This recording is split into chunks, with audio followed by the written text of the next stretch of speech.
person who said this. What is it? What is it? It's sugar-free Monster. I've been. Oh, I thought it was like Gatorade or something. Oh no! I don't need electrolytes. No, it's sugar-free Monster, and I bought like 4 of them, and I've been drinking it out of this like stein, and every time I'm on camera on call, everyone's like, "What are you drinking? Are you drinking pee?" And I'm like, first of all, you need to drink more water if this is what you associate. But like, damn it. Never drinking Monster on this fucking podcast ever again. Not in a clear cup, apparently. Yeah. Putting it, maybe if I put it in the Pokemon cup, it'll be less conspicuous. That reminds me. No, it's not piss. It's Pikachu yellow. But yeah, does that make it better or worse? That is a good. Pikachu was stuck into the blender, and that's a result of it. Oh. He has no blood. He is only yellow. Exactly, all the way through. But yeah, what was it? One day, Chuck Norris decided to fill his urine in cans. We know this is Red Bull. Ew. Ew. I mean, that's why I don't like Red Bull. And weirdly, that's not the grossest thing Chuck Norris has done. Chuck Norris counted to infinity twice. God, are you reading Chuck Norris? Are you looking at the old, like 2007 Chuck Norris list right now? I memorized them all. Oh, you're such a fucking millennial. I remember you guys in Expendables. I remember in Expendables 2 because Chuck Norris like has a glorified cameo in that movie. He did a Chuck Norris joke. Oh, he really did? Yes, when he shows up in one scene to like help the guys out, like when you first see him, and they're just like, "Yo, I've heard a lot of stories about you." Like everyone thinks he's like this legendary action hero, which I find so funny because name 2 movies Chuck Norris was in. Texas Walker. Wait, this is a series. That's a show. I know. Walker, Texas was a show. And that's the thing. Name like 2 movies he was in. Invasion USA. Are you looking it up? No. Liar. Invasion USA. He was in one of the Logan's Wars, right? I don't know. The only movie I know of him from is Sidekicks, and that is a movie that is parodying him. Like his entire legacy is just parody and nothing with substance. And Dodgeball, and his 5-second cameo in Dodgeball. That's like the only things I've ever seen him in. Some of these. Oh, go ahead. The one thing that I really well remember about Chuck Norris is when there was this rumor going around that he was once beaten by a pirate. But then again, this was of course a rumor that Chuck Norris himself spread to attract more pirates to beat up. How do I mute you? Just so we don't hear you. In Expendables 2. I can! I was going to say, you can mute him. Just right-click and just hit mute. Yeah, but that would only mute There we go. me in No, Discord. I can't hear him. That's great. Yeah, but the audience can still chat hear can me. hear Chrissy him. is going to have the most one-sided podcast. Here's of course the thing that I can hear him now. Wait. This is the one. So I can of course also mute you to the audience. So now the audience can hear only me.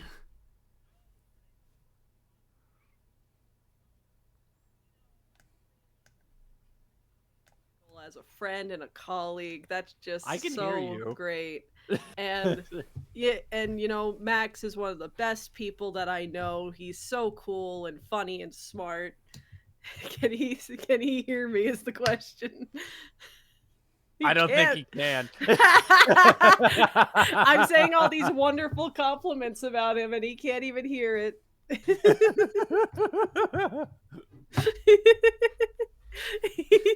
Unironically, she's saying very nice things about you and you muted her. No, I muted both of you to the stream. I heard everything. Oh. You're an asshole. Well, now it's not funny. Oh, it's extra funny because you were still audible to the stream. I unmuted you pretty immediately. Oh. So did they hear the compliments? Yes.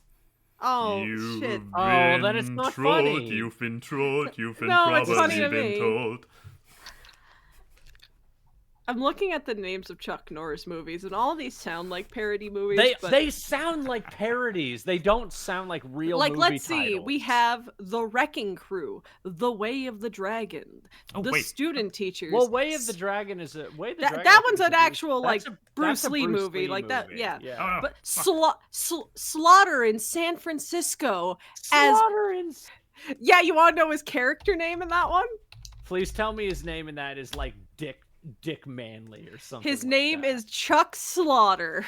His name is Chuck. Do you think they called this character Chuck because he kept forgetting his original character's name, so they just call me? I mean, it doesn't help that it says Chuck Slaughter / himself. So Wait, maybe is he playing him? Is he playing two characters or is he playing himself? I don't know. Oh, I found it. A force of one. Forced Breaker vengeance. Good guys wear black. Forced vengeance. Lone Wolf McQuaid. The Delta Force. Firewalker. Top Code Dog. of Silence. The Hitman. The Hitman. Just Obviously. the Hitman. Is I find it ironic that he's done 3 movies that have like exact video game titles, and you could say he was in the Wrecking Crew movie, you know, the Mario movie sequel. What an interesting life. And yet, I mean, the funniest thing to me is that he's almost never had a well-reviewed film, which I find really ironic. I mean, other than what is that? Who's the martial artist who moved to Russia? That was really bad on SNL. Steven Seagal? Yeah, Steven Seagal. I've been going down a Steven Seagal rabbit hole like the last month. No. Because Why? I haven't watched any of his movies. No, it all stemmed from the Saturday Night Live episode he was on. And I started going down this rabbit hole of like all the shitty things Steven Seagal has done, and it is fascinating. And it all started with the Saturday Night Live episode, which is considered like the worst episode in the series, like in the entire show's run. Well, didn't he like refuse to do jokes? He didn't. I've watched like every bit of like SNL people talking about it, and all of them have basically said he had no sense of humor. Any sketch that he pitched was like super inappropriate. Like one of them was about him basically assaulting a woman as a therapist, as a hypnotherapist. Oh, fun. Yeah, he was like, "Oh, I hypnotized this woman, and then we have sex, and then I tell her to come see me again next week." And that was the whole sketch. That's not an SNL sketch. That's a porn plot. That's Yes. like the plot of like a VHS porno. Like, Yes, they repeatedly talked about how he had no sense of humor, and he couldn't. They could not make him the butt of the joke in any of the sketches because. Why are you going on SNL? What? Why are you going on the comedy sketch show? Did you know that he has a very similar contract to Dwayne Johnson where he can't fights in his movies? Isn't his whole thing being a martial artist, though? I believe he can't lose fights. Again, cutting out. Oh, he can't lose fights. Yes. I say there's some cutting out happening. It's the same thing with Dwayne Johnson where he has it in his contract where he can't lose fights in a movie he stars in. This is just as retarded as the thing about... Whoa. Yeah, sorry. Whoa.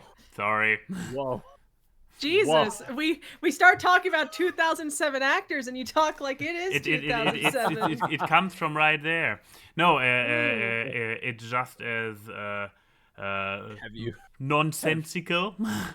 Have you ever seen that footage of him from? I think it's this It's like an all Chinese cast except him, and it's these two actors speaking Chinese.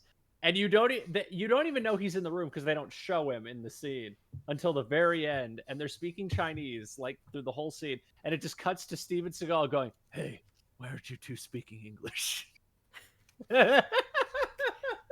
Okay, that's actually kind of funny though. But It is. But no. But you were saying. Yeah, exactly. This entire thing about having in the contract that you cannot lose in a fight is just as stupid as the entire thing of bad guys are not allowed to use an Apple phone. It's like Is that an actual? that is a thing. Evil people in a movie. No, that's a real. You cannot use Apple phones in movies because people don't want to pay the fee to have an Apple product on screen. But explicitly, the villains can't use that Apple. is the thing. Because Apple has it in their contract that a villain cannot have a phone. Exactly. Because it will not look good on the company if a villain has your product. Which and is that's bullshit. why every villain uses Google Pixels. No, but that is the thing. Why this super rich snobby family in Knives Out, nobody has an Apple product because it would give away who the actual villain is. Well, that's one of the other reasons in the Transformers movies. None of the Decepticons really turn into cars for the most part. They turn into like alien vehicles or like planes or jets. The only Decepticon other than the Barricade, the police officer in the first movie, that actually turns into a car is in the fourth movie, and it's Michael Bay's own car. He turns into his. I mean, that works, I guess. Now, see, someone needs to ask this as one of our Q&A questions is like, what ridiculous thing would we have in our own contracts? Like, what is our green M&Ms in the dressing room? I was literally about to isn't that like the green M&Ms in the dressing room is actually a genius thing. Is that Metallica? I forget who did that one. That was Metallica because there was an event. It was a fuck up during a production, like a fire, like a full on pyrotechnic thing, and so they were like, if they don't put green. Yeah, if they don't put green M&Ms in our dressing room, we know they didn't read the contract, which is genius. I think there was also a similar thing for Good Will Hunting, where like Ben Affleck and Matt Damon wrote like a super long gay sex scene in the middle of the movie, and that's how they know if the people who they were marketing the movie to actually read the scripts. But there was also something about like apples. I think I remember there was like something about there was apples and gay sex, the two cornerstones of a Matt Damon Ben Affleck production. But like, no, that should be someone should ask that question for the Q&A because I feel like that could be a fun one of like, what's our.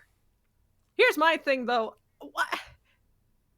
I don't understand the I can't lose. How small is how like fragile is your ego? Because like, well, I mean, I think like, it's shown over the last few years how egotistical of a person Dwayne Johnson is. I think ever since like Black Adam came out, it's just kind of shown how much of a dick he is in real life. You want to know You want to know a fun fact about Black Adam? Like the movie, the fact that he wanted that movie to be the thing that like shifted the entire DC universe to like be this is gonna change the hierarchy. No. The Black Adam Dwayne "The Rock" Johnson skins are to this day in Fortnite. Yeah, the last DC skins ever released in the Fortnite, like new DC skins in the Fortnite shop. They have not released a single new DC Fortnite skin since Black Adam, and that makes me laugh. Dwayne "The Rock" Johnson killed DC in Fortnite. I dare to say that is one hell of a legacy to have. Let's now come together and build out our own legacy with the AWKWARDCast, where Ayn Wye and Keyframe wonder about random drivel. I give that one a 7 out of 10. That was pretty good. Yeah, it had a good. It's a YMS 7 out of 10, so it's actually like a 9 out of 10. But you know. I mean, I didn't actually say welcome to our audience. I'm not sure if this is it necessary to be welcome to, or can it be like, hey, this is the thing? I don't know. Guys, I don't know. Audience, are we treating the audience like vampires? Like we need to invite them in? Or that would be nasty. So because I didn't say welcome, the audience can literally not watch this now. They're all outside. That would be the worst live stream ever, where you have to individually invite every single person into your stream. I mean, this is kind of the thing. I mean, that's why the viewer numbers are what they are, because we have to individually invite them here. It's like that one club in like one restaurant in Los Angeles that is like invite only for specifically magicians. So it's like it is a real place. It is called the Magic Castle. And Oh, it I've is heard of that. it's one of Yeah. the most exclusive restaurants in the world because you have to be like a super famous magician, and to get in, one of those famous magicians have to invite you.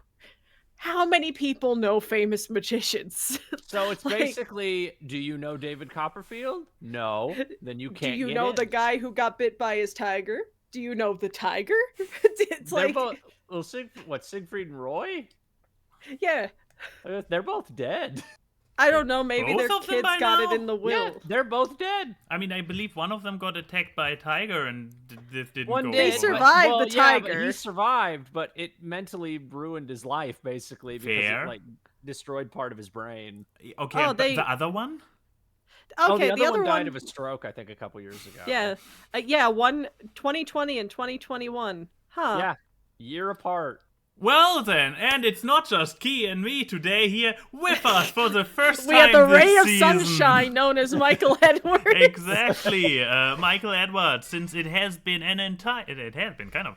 I mean, this season was a short season, so we are episode 17 or something. But still, since it has been in real life a while, please do remind us and our audience who you are, what you do, and why people should care. So you call me the ray of sunshine right after I say these two men died of strokes in 2021. No, you know what you are? This is only a reference Max and a couple people in the chat will get. There's a character in Fallout Equestria. He's a zebra, and he always starts statements by saying "fun fact" and then say the most morbid thing. A funny story. Yes, he always says like "funny story" and then says the most morbid shit, and it's like, huh? Gee, girl, how is this a funny story? So hi, I am a voice actor. I've been doing that for about 9 years. I've worked with Pymations. I was in Suction Cup Man. I was in Suction Cup Man. Suction You were Cup the Man devil. 3. I was the devil in Suction Cup Man 3. I've done stuff for Smashed Bits and Mashed. I was in like a well, what's on screen right now? Yeah, That's let not me really show. a pilot. That was more like a college thesis film. Exactly. Right, Let me show your voice demo reel without audio. It's a visual reel. I was in StarCraft officially endorsed fan mod that I don't think you can get anymore.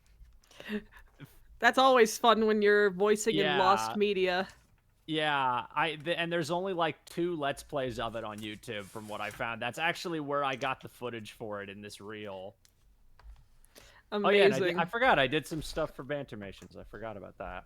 Yeah, I don't you've know done... if Bantermations is dead anymore. So it's in a fugue state. I was gonna say I had assumed that it probably wasn't really active anymore because I hadn't seen them post in like a year. Oh yeah, and you were in the SpongeBob anime. The SpongeBob. Fun fact: I've been doing a lot of VR chat lately, and I am one of those pieces of shit that role plays in VR chat because it's really, really funny. We were in this one together. Yes, you were Mercy in that video. Yes, I played Mercy. Right as I say your name, it cuts off, so we don't get to see your character. For your 2 lines? Yeah, I think I mean, I was Mercy for the 2 times that Pymations actually did. How did you get in that? Actually, now that I think about it. I know Pete. How does Chrissy get in things? Chrissy knows people. I'm like Chi-Chi levels with just the people I know casually. No, Chi-Chi knows everybody. Chi-Chi just knows everyone. Chi-Chi's the Deadpool of our friend group, where she's just there. I mean, she literally performed at a furry con this weekend. Which I'm mad. I should have gone to it. It's in Ontario. It's literally an hour drive from me, but I just didn't. Well, it's literally called Another Furry Con, which I think is the best name for a furry con I've ever heard. So you're at a con this week? Which con are you? Another Furry Con. Wait, which one? But what's the name? Another furry Another con. furry con. No, I get this, but what's the name? What do I have to look up on the internet? Nothing's better than a who's on first bit. It's timeless. An entire con named after this kind of a bit is like respect. And based. yes, Fidel. Me and Michael also do a show, a thing when the stars align. We finally and the there's another universe. The universe hates us with doing that show lately. I think every episode we've had. Well, no, did we have to delay Lion King? I don't remember if we had. No, to we delay didn't that have to one. delay Lion King. This FUM video just took so The many delays. Well, not even that. The Powerpuff Girl video too. The Powerpuff Girl video took what, like 2 months because things kept happening. They Yeah. just kept fucking happening over and over. Yeah. But like recently we talked about all the FUM movies, which are just Delightful. the I manic love them. episodes of a wonderful madman. I want Steve Odekirk on our show. We will joke summon about him. Steve Odekirk. We joke about Steve Odekirk being on the show. I'm dead serious. I want Steve Odekirk on our show. I want to talk about Bruce Almighty with Steve Odekirk. I desperately want to talk to that man. If somebody can get me his contact information, that would make me so happy. I desperately want to talk to him. I want to talk to the person who somehow went to Patch Adams and then decided I'm going to make a bunch of movies about FUMs. Like I need to know. I need to know the journey. I want to know how a man made Planet Sheen and then decided I'm going to write the story to Cowboys versus Aliens. What a jump is the crazy thing. But yes, so that's been your life, Michael. Well, also I have a podcast. I have my own podcast where I interview people. Stephanie DeBruzzo was a while back. I recently, it's not out yet. Hopefully in the next couple days, I interviewed Candy Milo, which was a very big deal for me because that's debatably the biggest person I've ever had on the show. Known from. Because I literally she's been in a lot. The Dr. Wakeman, the mom on Teenage Robot. She was Astro Boy in the 2003 Astro Boy. She was on Tiny Toons. Snap on Chalk Zone. She was like one of the replacements for Chucky. She was the replacement for Dexter on Dexter's Lab, and she's been doing that for like 20-something years. Grandma Foster's on Foster's Home. And Coco. And Cheese and on Coco. Foster's Home. And she's like the new official voice of the Granny in Looney Tunes. Like she's been voice acting since like the 90s. So she's like, and she's honestly probably one of the few voice actors from the 90s who's actually like voice actresses that has actually stayed with consistent work. Because I mean, like, who would you say is her peer? Like Kath Suse? I mean, Gray has never lost work. She's always been in like 4 or 5 things a year. Kath Suse has barely done anything the last 5 years. Yeah, but the point being, she's in a lot.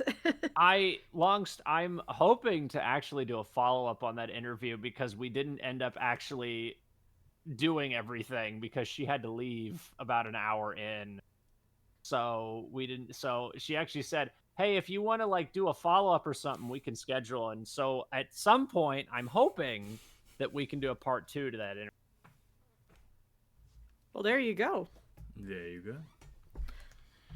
Well, with this reminder, now we finally remember who we are even talking to. Johnny on Bosch is always grinding and working. Well, Johnny on Bosch didn't start as a voice actor, Enigma. He was on fucking Power Rangers. He was a Power Ranger, and then yes, I mean, talk about like a journey of going from a Power Ranger to Dante. But like, you know, yeah, but no, he didn't start as a voice actor. That's the qualifier. There we go. I got a really funny thing, though, because originally on the day I interviewed Candy Milo, I was supposed to interview another person. I didn't tell you this, but I'm like, we could have actually done the Thumb episode that night because the second person I was going to interview canceled like an hour before.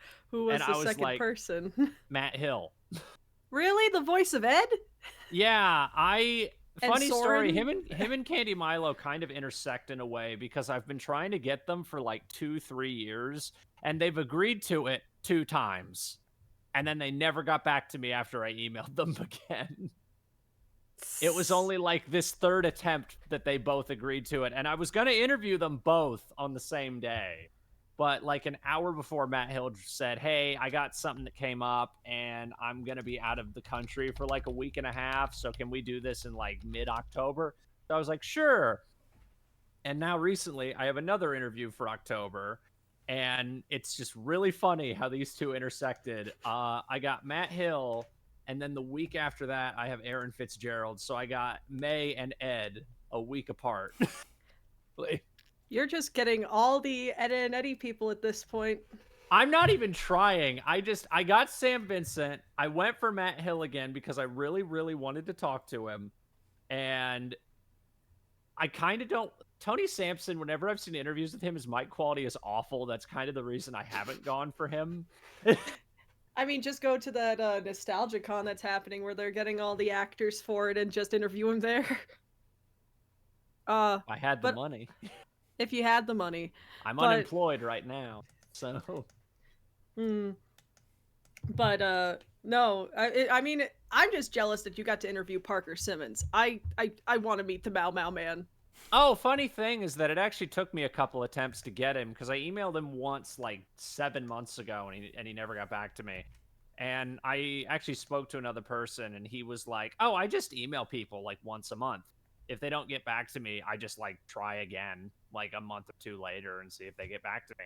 And I did that for Parker and he got back to me on the second one. And he had actually told me, "Your message was in my spam folder." Oh, that's always great. Yeah. But I mean, that's so cool. I love Parker. I just, God. No, but yeah. Email him. He'll talk to you. What would I email him about? Get him on the show. Get him on the show. We could have Mau Mau on the show. I was gonna say, see if you can get him. Okay, Michael. I'm gonna go. He agreed to talk to me. If he agreed to talk to me, he'd probably talk to you. That's but yes, Michael. I actually had a really bad fuck up during that interview. What did you do? Not what did I do? What did OBS do? What did OBS do? So I was recording because we were on Zoom, and I don't have Zoom Premium because I don't want to spend $15 a month. On a thing I only use once a month. So it's split up over 40 minutes each segment, and I interviewed him for the first 40 minutes, and I looked at OBS, and it didn't save the recording. We lost 40 minutes of that fucking interview. And so when I got to the second part of the interview, he was talking for like 3 minutes and I realized it didn't save. And I was like, "Hey, OBS fucked up real bad and didn't save the audio for some reason. So do you want to do a lightning round of that first 40 minutes? And thank God he was so nice and he had nowhere to go. So he just lightning round the first 40 minutes and compressed it down into 12 minutes. Like, what a chat. Kudos. Yeah. Kudos. That would not exist on this show. Our lightning rounds somehow get longer than the actual than just doing it normally. I was petrified. I was so terrified that I was like, God, what if I just wasted his fucking time? What if he only has an hour and now I only have him for 20 minutes? And no, we talked for almost 2 hours, so he had nothing to do that day, thank God. But well, there you go. But Michael, you've been doing a lot, but have you been consuming any media? Have you been putting any media in your brain belly? I did a couple things. I mean, so what have you consumed? Well, right now I was gonna finish it last night, but I watched shows with like this small group of people, and last night we were gonna finish a show, and a friend was in a really shitty mood, so we didn't finish it. But I'm watching an anime called Zom 100. Forget what the Yeah. full name is. It's something. I think it's called like Bucket List of the Dead. Yes. Is what it's called. Yes, yeah. it is. Psalm 100 Bucket List of the Dead. I'm really liking it. There's only like 3 or 4 episodes left for watching, but I'm really, really enjoying it. It's basically about this guy who is working in like an office building, and he is overworked to hell and pulling all-nighters, and he hates his fucking job, and his manager's a piece of shit. And one day, the zombie apocalypse happens. Oh. And instead of going into a panic, he is like, thank fucking God I don't have to work anymore. So basically, I mean, to summarize, there's this girl he liked, and she ends up turning into a zombie, and basically he's like, okay, zombie apocalypse, I'm probably gonna fucking die anyway. I'm just gonna do a bucket list of everything I've always wanted to do before I get turned into a zombie. And that's the basic plot of the show, is he tries to reconnect with people that may or may not still be alive, and he's basically just trying to do everything he wants to do with his life before he eventually gets turned into a zombie, because he knows he's probably inevitably going to die because of this. And it is very funny. It is a horror show. Like, it is still like a horror comedy, so there is some very fucked up shit in it. But it is, for the most part, a comedy, and it's a very, very good show. Yeah, I haven't watched it, obviously, but I have. It's on my watch list, and I have heard that it's basically one of the most colorful and most fun zombie apocalypses ever. I mean, look at this image. I mean colorful in that there is no red blood. All the blood is like Technicolor. It's blue, it's green, it's purple. There's like next to no actual red blood. Everyone ate Skittles before they died. Yeah, like there is red blood sometimes, but for the most part, all the blood is like pink and blue and green and yellow, and you'll just see it splattered everywhere. It's like paint. And it's really, really cool. Well, there you go. Who would you recommend this to, and who do you think wouldn't like it? If you like horror comedy, I think number one, you'd really like it. I'd say so this is a selling point for me. I'd say for the most part, if you like, if you're not squeamish, I'd say if you're just in for a really good, if you just like comedy, you'd probably really like it, as long as you're not squeamish. Question about squeamish: how gory does it get? I mean, the Technicolor blood, does it diminish how gory it gets, or are you still seeing bits of brain and shit? Like, I'm trying to think. There's like a woman who gets her face ripped off, but it's not like ripped in half, guts everywhere. Like, it's not a Saw movie. No, it is gory, but it's not like Hellsing gory, where there's just people getting eviscerated, and it's mostly just people getting their necks bitten, or like people getting. So like typical zombie stuff. Yeah, but more splasher than gore. Pretty typical zombie, like pretty Shaun of the Dead zombie gore, not like.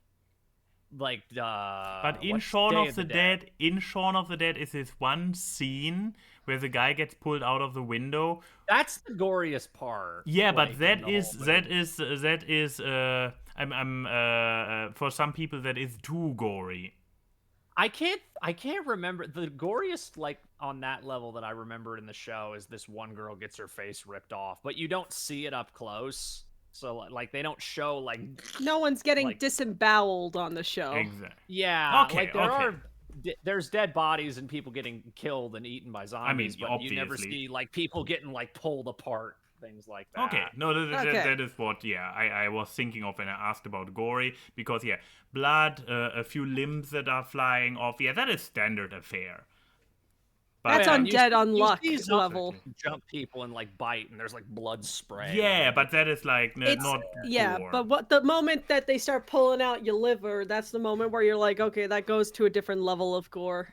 Yeah, I can't remember any time so far from what I've watched where like a character gets like Day of the Deaded, where like their stomach Okay, Starving that and sounds stuff like that. There that you go. sound yeah, There like you go. a So, good for people who are care about it or sensitive, know where it is on the scale of know where it is. But appetite okay, so that was reducing. Yeah, Michael's media. indeed. Uh, Do you do you want wanna? to go? It's a question. I have two potential ones, but if you wanna go for the movie in cinema, I was gonna go for second best hospital in the galaxy, which hmm. the Amazon show. So Now that then raises a Oh, is that question. out?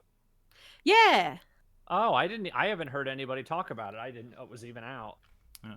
Well, you are about to hear from somebody about it, but yeah, trying to then figure out which one I go with. So I brought for show and tell either the Beetlejuice movie mm-hmm. or the Bad We Made video game. So I uh, I I I mean, did. I guess we can Chat. say. I was about to say. I guess we can let chat decide which one I go with while you do yours. So yeah, the video game, the bed we made, or the Beetlejuice movie. I mean, personally, I And want to hear about the bed we made because that sounds uh, fascinating to me. But I've if never you even want to heard of it. Google the show, that's the name of the show in chat. yeah. But yeah, so uh, I found a new show that I mostly because I went down a rabbit hole because I was watching the journey to get to this show. I was watching compilations of Brooklyn Nine-Nine, and I was watching one with guest stars, and Maya Rudolph was a guest star, so I started looking up Maya Rudolph, and then Maya Rudolph led me to this show because she plays a character, not a main character, but a character. So this is Second Best Hospital in the Galaxy. It's an Amazon Prime show, and it's about these. It's set in like the far, far off future, like 1402 and 002, and it has like these two doctors, Dr. Sleech and Clack. Clack is the blue one with the pink afro, and Sleech is the purple one. And basically, they are trying to work on getting a grant for their hospital, and they do a bunch of science fiction like medical stuff. And the big overarching plot is that they found this like brain worm that eats anxiety, and they're trying to use that to research to see if there is a cure for anxiety. Hmm. And then it just kind of goes into, besides that, there's all the life stuff and characters and shenanigans. And I really like this show. I was shocked with how much I liked it. Um for one thing, the world is so colorful and fun. I know some people may not like the character designs at first. I think the character designs are really fun. They based all like most of the aliens off of like fish and like aquatic traits, besides the fucking bird right there. Um the voice cast does an amazing job because you got like Stephanie Hsu, Kiki Palmer, Kieran Culkin, which will always make me happy when I see Kieran Culkin and stuff. And yeah, it's basically Scrubs in space, and I mean that in the best way possible. Of like, it has its workplace comedy thing. You can sense the chemistry between everyone, but also like it is the better. While this is a comedy, the characters, like the character stories, are so much better than the comedy. Like it does have kind of like that like sprinkling of Bojackian kind of, or not even Bojack. I would say Tuca and Birdie. I would associate this show with Tuca and Birdie a lot. In Is it the same how people or is it a different group?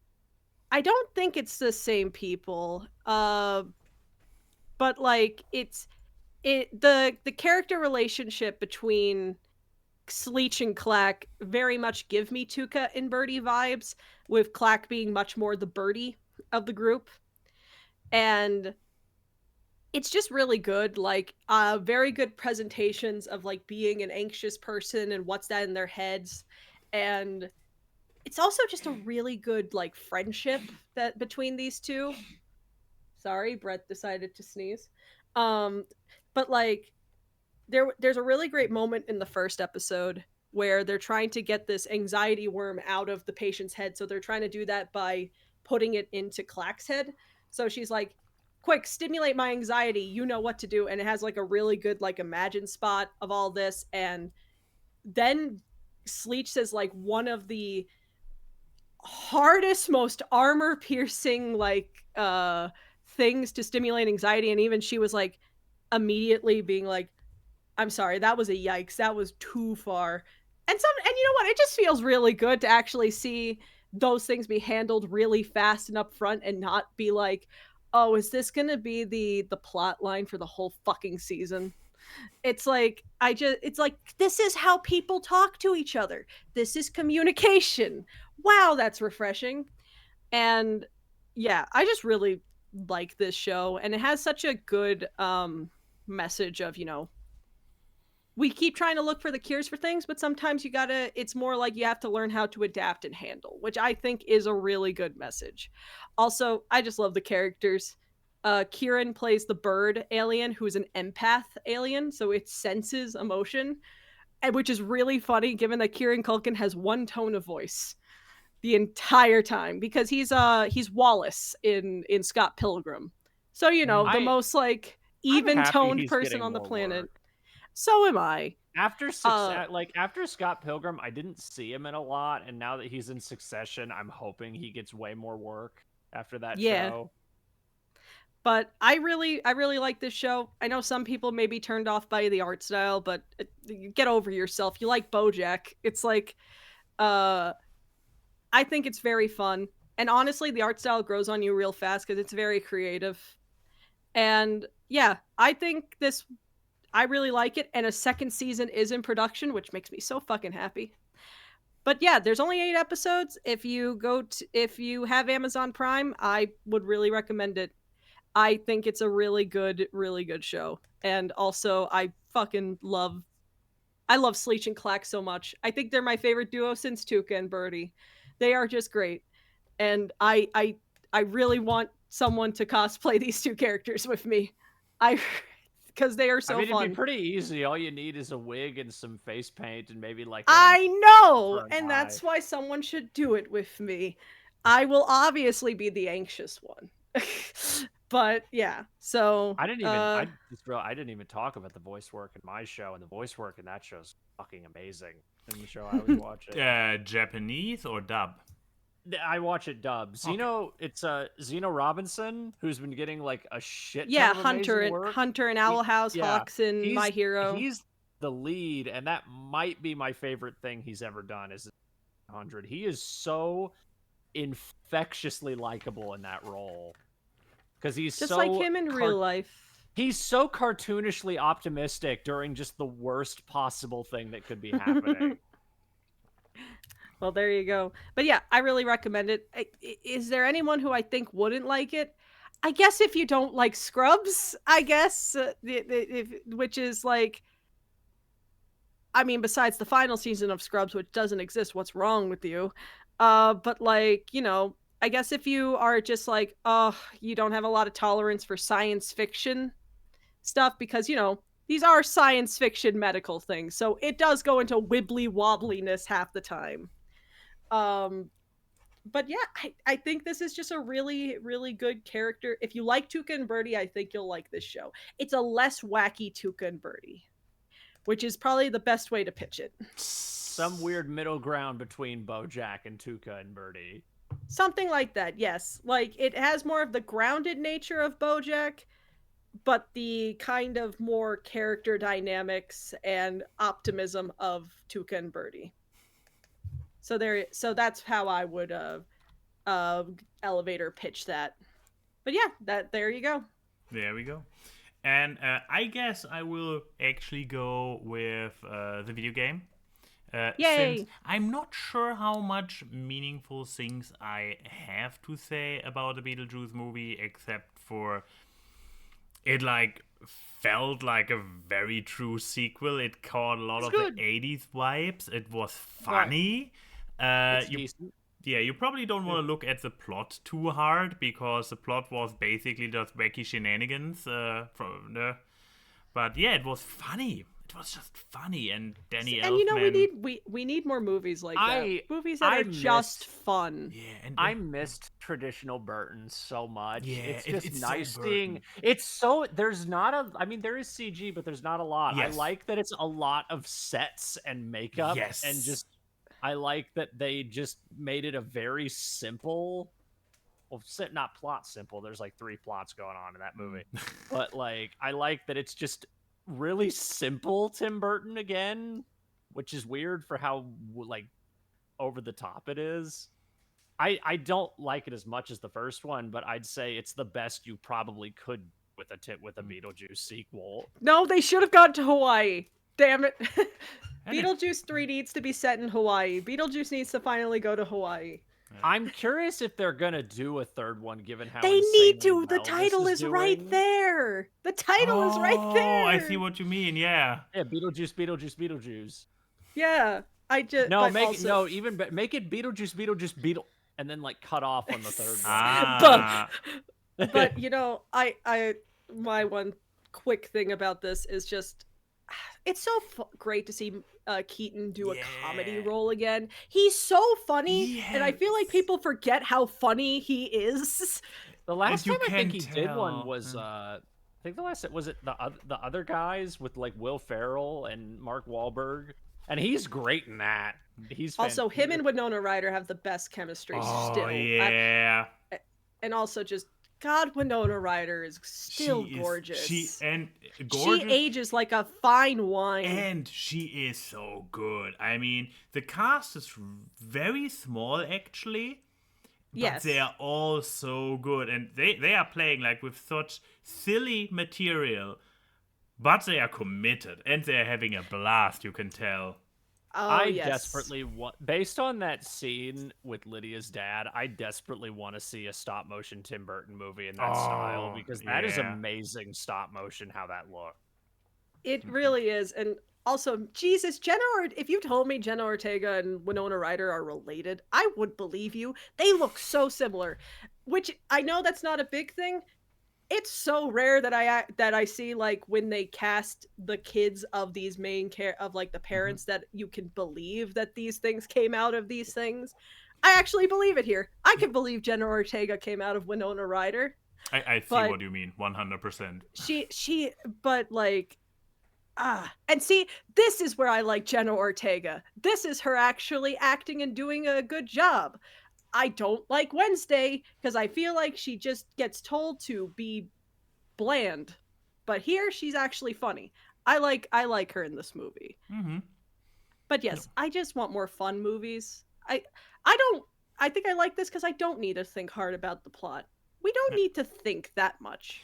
We're going to the I will movies. admit, I think that there's weirdly too much plot in the movie. I think if they cut like one subplot out, I probably would have liked it more. Because Monica Bellucci is almost completely pointless for most of the film. Yeah, but she's pretty. I'm sorry. I'm a simple And I mean, person. the effects surrounding her are pretty. It looks great. The half the movie just seems to forget about her. Yeah, half and the then time. she walks. And then she just shows up at the end. I think you only see her like 2 or 3 times before that. Yeah, I mean, that's why she's so tiny on the poster. But also, Jesus Christ, how did Beetlejuice bag Monica Bellucci? Like, I just, like, bag that? Huh? This is literally like the look at me and the woman I bagged by being silly. Like, it's well, just, I mean, to be like, fair, that's also Tim Burton and Monica Bellucci's relationship. that is true. That is that is true. That's most of Tim Burton's relationships now that I think about it. I mean, yeah, you know that if he was still with Helena Bonham Carter, that would have been played by Helena Bonham Carter. Oh, well, it's the same thing with the woman he dated before Helena Bonham Carter, because she was also in like all his movies. Because she was Vampira and Ed Wood, and she was the one Martian in Mars Attacks that was in disguise. Like, she was in all his movies. True. But yeah, this movie's fun. And I love the fact that you didn't even know this movie existed until the last day. Can I say this Yeah, quick absolutely. story? But let me find the original poster to explain where my confusion comes from. Okay, so when I was over in Germany last month, no, not last month, it's almost last month, but like, a few weeks ago, we were walking to this Brazilian barbecue and we passed by a cinema and Max was like, "Is there an anniversary for Beetlejuice or something?" And I was like, "What?" And it was like, "Oh, there's a Beetlejuice poster up there." And I wasn't looking because I was just looking forward. And I was like, "I don't know, maybe. I mean, Beetlejuice is going on." And what also made it funny was that on the tram beforehand, we were talking about like actors that we found like attractive, and he started talking about Winona Ryder.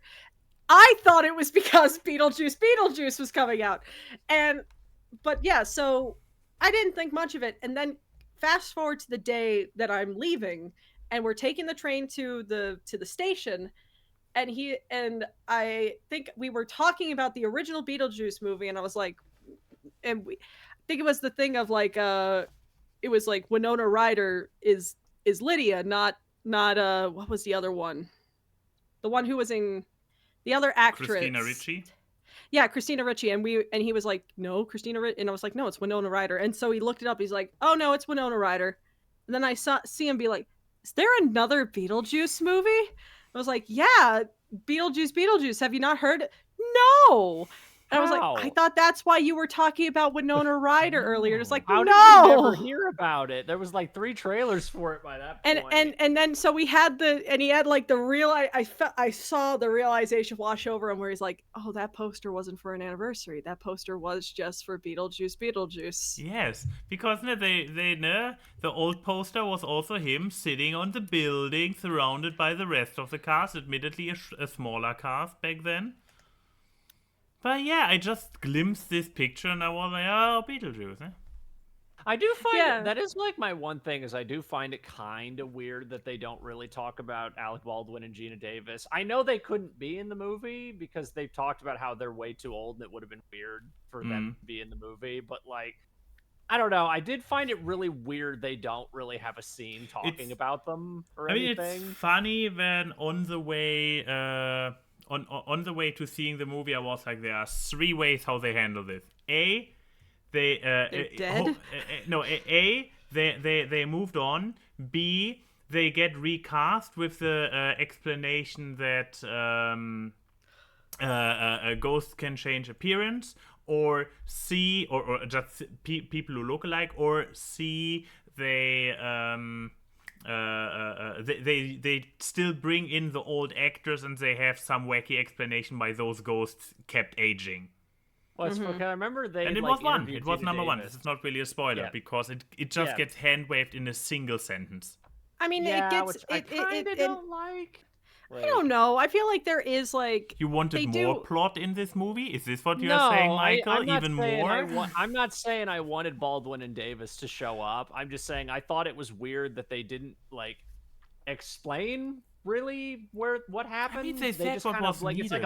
it's like a 1-sentence mention kind of thing. I mean, the thing is that they fulfilled their purpose of parenting because they had Lydia was there. So I think like it's a perfectly valid like they've moved on, which works.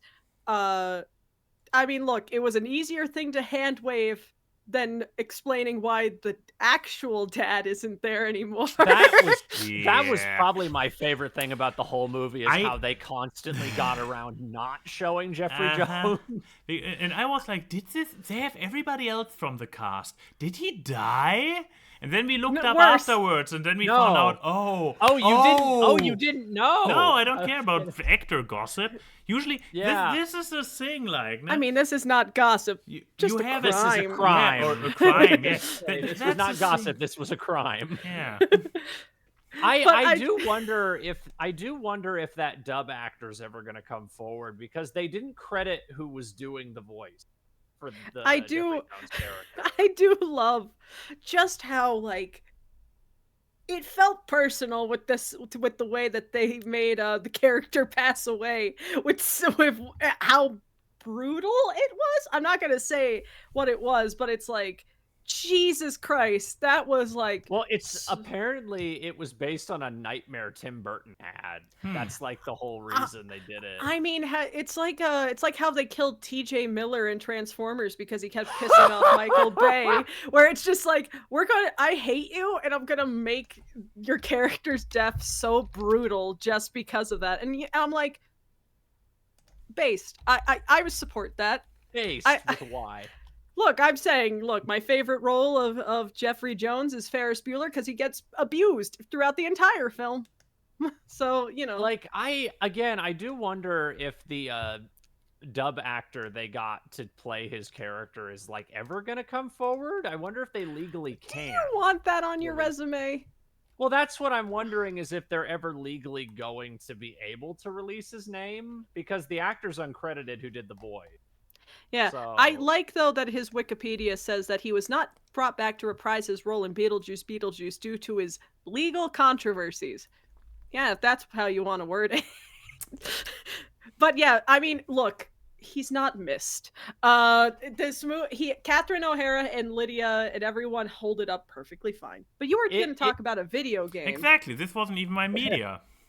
Sorry. No, but I mean, I find it funny that who really like Beetlejuice.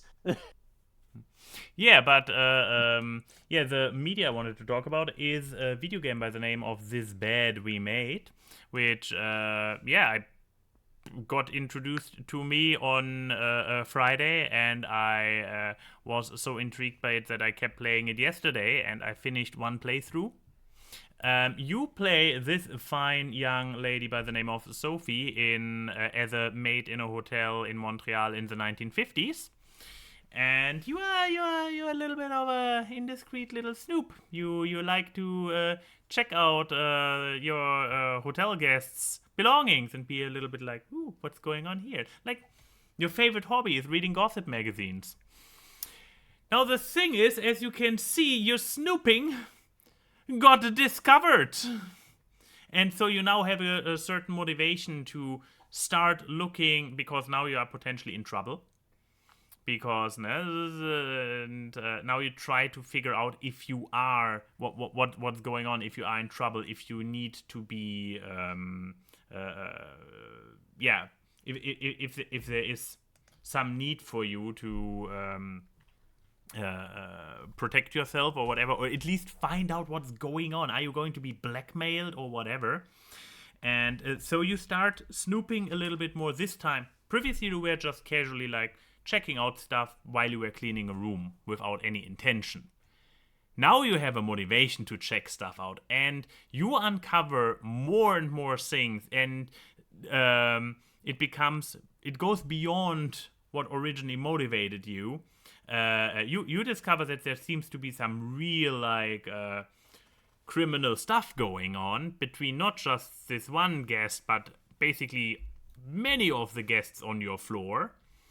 And with the help of some confidant, you then basically start outright investigating the criminal connections between guests and the going-ons. And it's very like it's I don't even know. Definitely not a AAA game. I mean, I could finish it one playthrough in like 7 hours, and I was not playing very focused because with my own background in hotel clerkship, I was like constantly going on, no, you cannot do this. Stop touching that. It was the 50s. It was a different time. This is just violently in Max's character. The amount of time we've gone to restaurants or diners where I hear him muttering critique under his breath, and I'm like, at some point, someone's gonna hear you. Yeah, but on the other hand, I was also like, very well, my character is now going to do her job properly and take care of that thing. Okay, we are cleaning this mirror now. That is...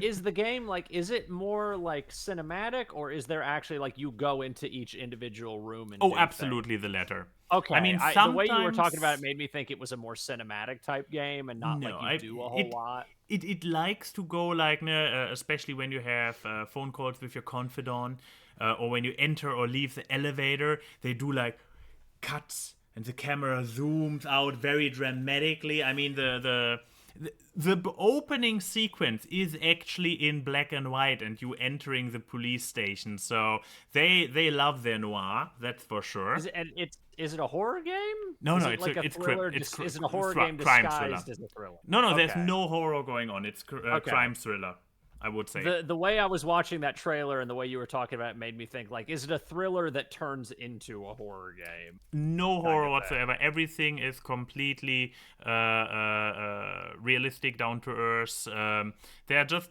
people with sus backgrounds and secrets to uncover among your guests. And then toward the end, which is the beginning, so it's not really a spoiler, when you then get confronted by the police, you have to see what you tell them and what not, and what kind of evidence. Oh, it's kind of LA noir-ish, a little bit. I haven't played it, so I couldn't tell. Also, Jesus, you would not move on from a room until you properly clean the current one? Of course, it's my job. But it's Here's Max, the thing. This is a video game. This is a video game. This is here's the OCD. thing. This is an intervention. Here is the thing. I do not know, and I don't want to say how the game developed, but in the beginning, got the pose. in the got beginning, the pose going right now.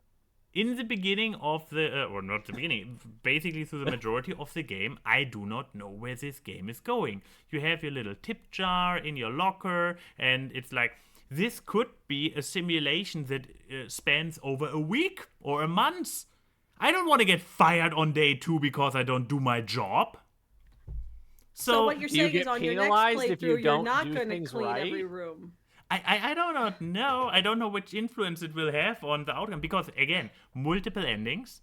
So I'm pretty sure that your work performance will potentially play into it. For example, due to me doing my job and doing cleaning all the rooms, this might have been the reason why at the very end of the game, my boss was very happy with me and offered me Employee of the Month, which would come with a bonus. So on a career level, I did a very good playthrough. I got a lot of people arrested, which I'm sure are innocent, but on the professional end, I did well. It's such a Max-flavored ending. I know. So I definitely did not. So the ending has basically, it's a little bit of like multiple aspects of the game. Is there an ending if you fuck up too much? Probably. Like if you don't. Again, right? it's like different aspects of the game get addressed in the ending. So you can succeed on certain ends while fuck up other ends, and then you see how everything develops after the credits or during the credits. So it could be that if you do a good thing on the crime solving side of things, but completely neglect your housekeeping duties, that the ending could, I speculate about, I could see that the ending is like, hey, those innocent people lived happily ever after and you got fired because you suck. I don't know. I haven't played it. I have only played it once. And in this ending, I got praised by my boss, who is a complete asshole, so this is kind of not really very much worse. But, and I kind of got the people... my confidant here. I have a good ending with my confidant, so that's yay. But yeah, there are people that probably. I mean, I'm pretty sure. I got innocent people arrested. Yeah, I'm pretty. Okay, there's 9. Sure. I looked it up. There's 9 endings. 9. See. Yeah. But yeah, I would also recommend do not look anything additional up over this game. Just get the game, play it. It's not a AAA, so it's affordable. Yeah. Wait for the next I'm Steam planning sale. to stream it. Yes, yeah, it's stream only it and around go. I just checked Steam. It's only around $20. Exactly. Go in as blind as possible because I didn't know anything. I got it.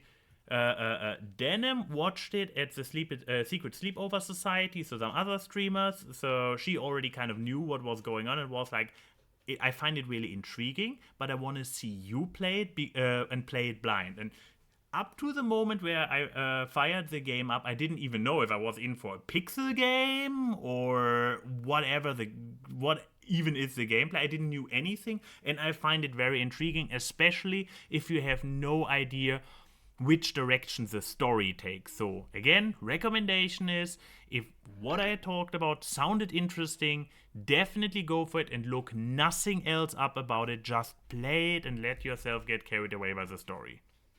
It's an interesting story with twists and turns, and if you ruin the twists and turns for yourself, then you lose a lot of what makes this game appealing. And good job, you fucked up. Why? No, if you looked up the endings for yourself. Oh, yeah, okay. If you ruin the fun for yourself, that's on you. Yeah. But there you go. There we go. So it's time for the questions it's and not. the answers. It's not time for the Q&A. Do we have to? Yes, absolutely. What am I doing? What are we doing? Is this an intervention? Yes, it is an intervention because the art of the week happens to be made by our very own Cosmic Keyframe. Wow. You could have put. Wow, your own art. Wow. You could have put like something from the Noodle Doodle you're working on. You didn't have to put up my artwork. I already advertised Noodle Doodle two episodes ago. Wow, your own art for your own podcast in your own art of the week. Wow. You're not helping her. You're aware of that, Michael, right? I don't pick the art of the week. Wow, Max I can't does. believe you're such a talented artist. Be quiet. Oh, I'm not allowed to compliment you. Okay. I'm just not good with it. You can tell when I am very flustered because I do not make eye contact with the camera. But I guess it's I guess I can. My camera's like in a weird spot.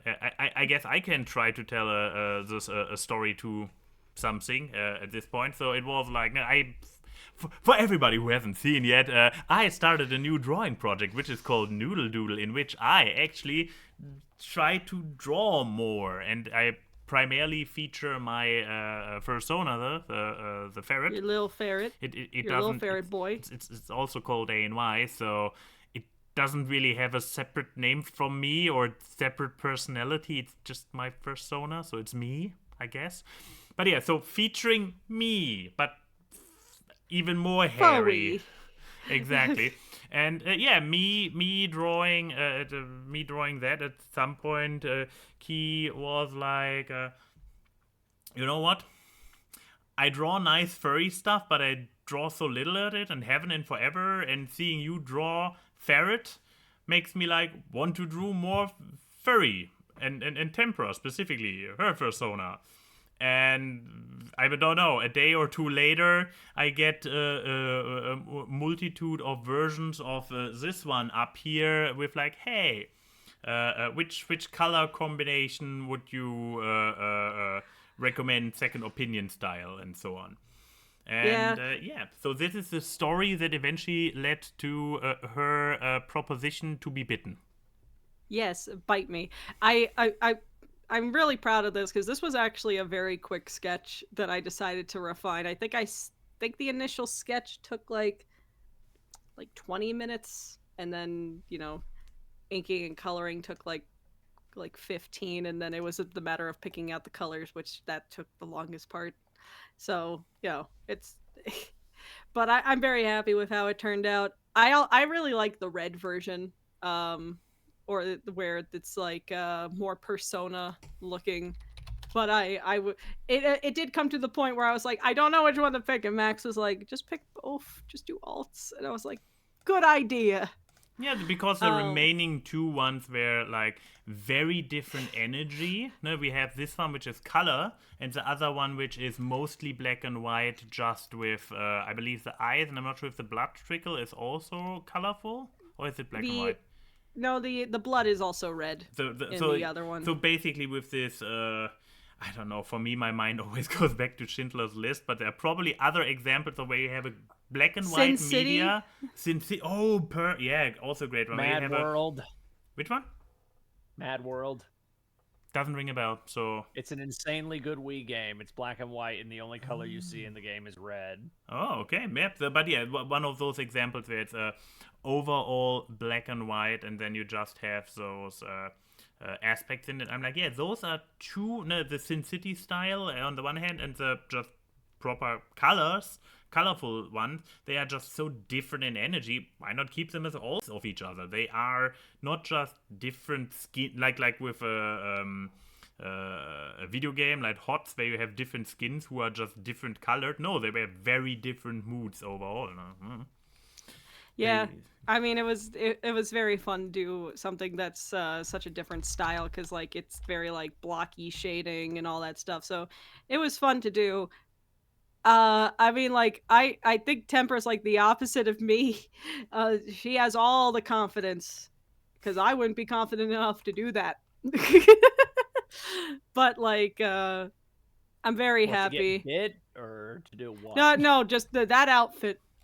I would be too afraid of something happening. But like, I think one of my favorite replies is someone just replied like one of those like little like Glorbo looking characters looking up, and there's a shadow. So because everyone's like, what? Is she gonna step on me? What's gonna happen? It's like the little big head, big eye. Looks kind of like Pim. I've seen people post. Yes, that's exactly what I'm talking about. Yeah. Like looking up though, at the though it was funny. I did look up like mink versus ferret sizes. Oh god, yeah. And God, the minks are so much bigger than ferrets. So in the furry world, it would be the one time where where I would actually be like taller than Max would, because if you actually did stuff accurately, it would be basically my persona would tower over Max's. I mean, you're not short. You go up to like. I'm shorter than him. Oh, quite a bit. Yeah. I can comfortably. Wait, how tall are you? How tall are you? I am 6 feet. He's 6 foot. Yeah. When I stand next to her, when I stand next to Key, I can comfortably put my arm like this on her head. Same. See? I'm not short. I just know people who are freakishly tall. Like that is the thing. I'm afraid 6 foot does not count as freakishly tall anymore nowadays. I suppose. I'm just saying it makes me very happy when I meet people who are my height or shorter. But rest my elbow on her shoulder like a sitcom. But yeah, there is like, no, that is the size difference. Left is a Oh my god. Yeah, minks are big. Minks are big boys. Oh my god. The guy said that's not a noodle. That's a whole box of pasta right there. I do love the ferret in the middle who's just looking up like... Someone needs someone can redraw this with me and my. I looked at the chat what Wolfhead said. Tempra could call me a slur and I would still get her food. That's a compliment. Oh, but yeah. I will say there was also one funny thing in our conversation about ferret sizes. I'm probably building up to it. Ferret sizes. Well, because you said like you looked up a video and you said the thumbnail was brutal. You mean this one? Yeah, minks versus ferrets. Which then obviously led to this one. Oh, this could have been the art. I could have gone with this as the art. You could have gone with that. I am coloring that in, by the way. Oh God. I love it so much. It's perfect. It's just. But it's true. Well, a pug is probably the best way you could describe a ferret with its breeding. Just corporate wants you to tell the difference between these two pictures. I mean, just today I saw a TikTok of a ferret that is just on the bed, like dozing, and the owner just tipped it with its big toe, and it's like blah, blah, blah, blah. Warden, blah, blah, blah, blah. Jump back, sits there for a moment, looks blah blah blah blah blah, then reaches the corner of the bed and it's like like not even jumping. There's this TikTok account where they have ferrets and they like shove them in like little boxes of macaroni and fluffy ferrets, they'll just sit there like, and then they'll just start freaking out Puffy. for like after they stare at their own. But also, yeah. Like, yeah. Then, but Q&A, am I right? Yes, so there you wow. go. There we go. The Q's and the A's. Do we have anything on the Twitter? Yes, we do have the usual ones on Twitter, and we have a precedent that I want to address because I generally think it's something we at least can for the time being try, but not in its current form. So, Fidel this week, instead of asking us something, I mean, technically there's a question, because of, instead of a question, would it be okay to promote something? And yeah, what Fidel messaged was like, no, I wanted to promote a certain webtoon to those who have never heard of it. It's called Irma, and I'd highly recommend it, this given that the spooky season is about to approach. And yeah, for those not aware of Irma, it... Did I get the... Is this a Russian translation, or what is going on there? That doesn't say Irma. That doesn't say Irma. That says Epima. I might have, because the other image I found was a little bit too small, but I guess we go with the small image because it's at least correct. So maybe somebody did a redraw of something. So Irma by Brandon Santiago. Not to go into a full media, because I can just recommend it. It's on Webtoons now, which makes it, no, I mean, sign up for Webtoon, it's free, while there's not really that big of a hurdle. And as somebody who actually reads Irma myself, and I can say, like, yeah, it's fun, it's cute, it actually, but it had its origins on Tumblr, and I'm pretty sure if the Irma Tumblr is still around, I can link you to it. Then if you are scared of signing up for something, how are you surviving on the internet these days? But I can link you the Tumblr, check it out. It's really a cute thing, and you can't go wrong.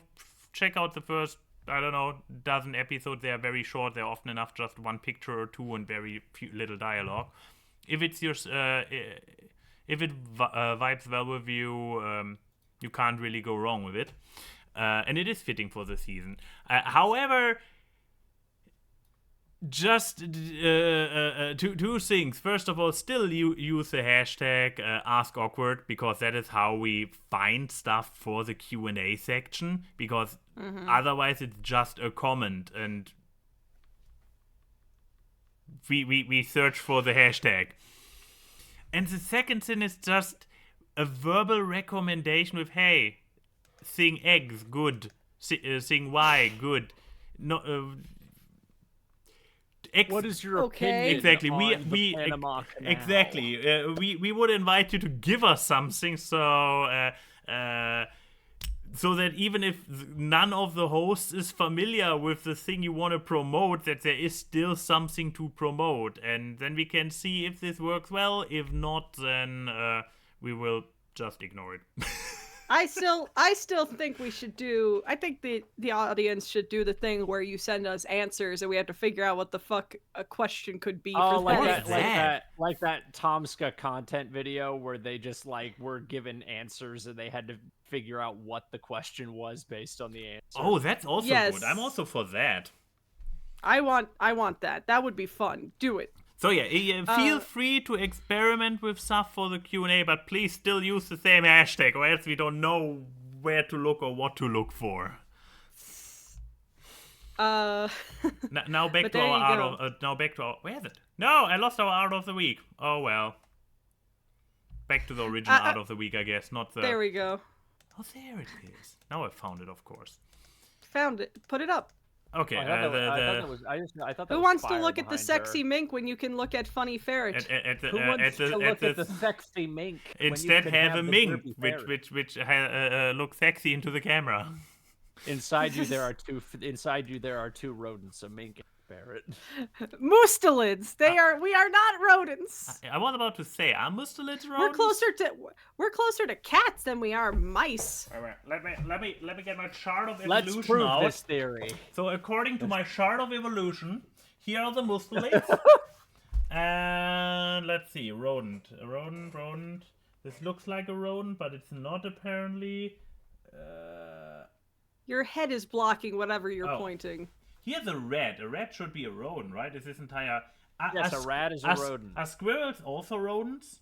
Yes. Oh, so I guess then this entire branch down here is rodents, potentially. Because here are humans and monkeys. I could also just Google it. Too easy. But yeah, here are mustelids. Here are rodents. Mustelids, rodents. Rodents, mustelids. Not the same. Don't make this mistake. Well, I'm sorry that I don't know the genealogy of the rodent or mustelid family, well- nor have I ever heard the word mustelid until today. So, Well, there you go. Well, Anyways, next question. Better be careful if talking to furries with their personas in the mustelid family. Otherwise, I have five a of us. I have a persona. I've just done nothing with him. what is it? What animal is it? A lemur. Oh. I have always said if I had a persona, I want it to be a lemur, and I have gotten one image of him, and I never did anything else with him in 2 years ago. Fan artists, get on it. And, Yeah. and then remind us when next time when Michael is on, then we can use it as art of the week. You There don't you want go. to use him. He's a Oh. I have made him a very muscular lemur. That is what I did with him. Oh It my. go- He's not We could supposed ju- to be a self-insert of me. I mean, we could I- just take a photo off of Google Images of a lemur and just put your glasses and goatee on him. put a lemur head on Arnold Schwarzenegger's Mr. Universe body and put my glasses on the lemur head, and then There you go. There's your drawing reference, artist. Excellent. But With the that- next question is from Tamales Reign Supreme. What's the worst 2 a.m. impulse you've acted upon? Oh my god. Does it count as a Oh. 2 a.m. impulse if you're just awake? I Depressed? feel like being awake at Is it- 2 a.m. is an impulse in and of itself. I've been awake. I've been telling myself for like You've the been last awake? month. I every day I wake up. But like the last like 4 weeks, I keep going to bed at like 4 a.m. and I keep telling myself I need to stop doing that. But like every time I get in bed at like 3, I like look at my phone for like 45 minutes and then Maybe Fuck, that's the 4. problem. No, even if I don't look at my phone, sometimes I'll just like be laying in bed and I just can't sleep for like 40 minutes. I can't stop sleeping at 4 and it's driving. I'm trying to think of like, I don't put my impulses to time. Usually they just happen. That's then how I'm in a autism works, audience.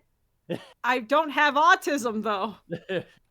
I'm just mentally ill. I don't have. It's I have the to. same thing. No, it's not. One's bipolar. But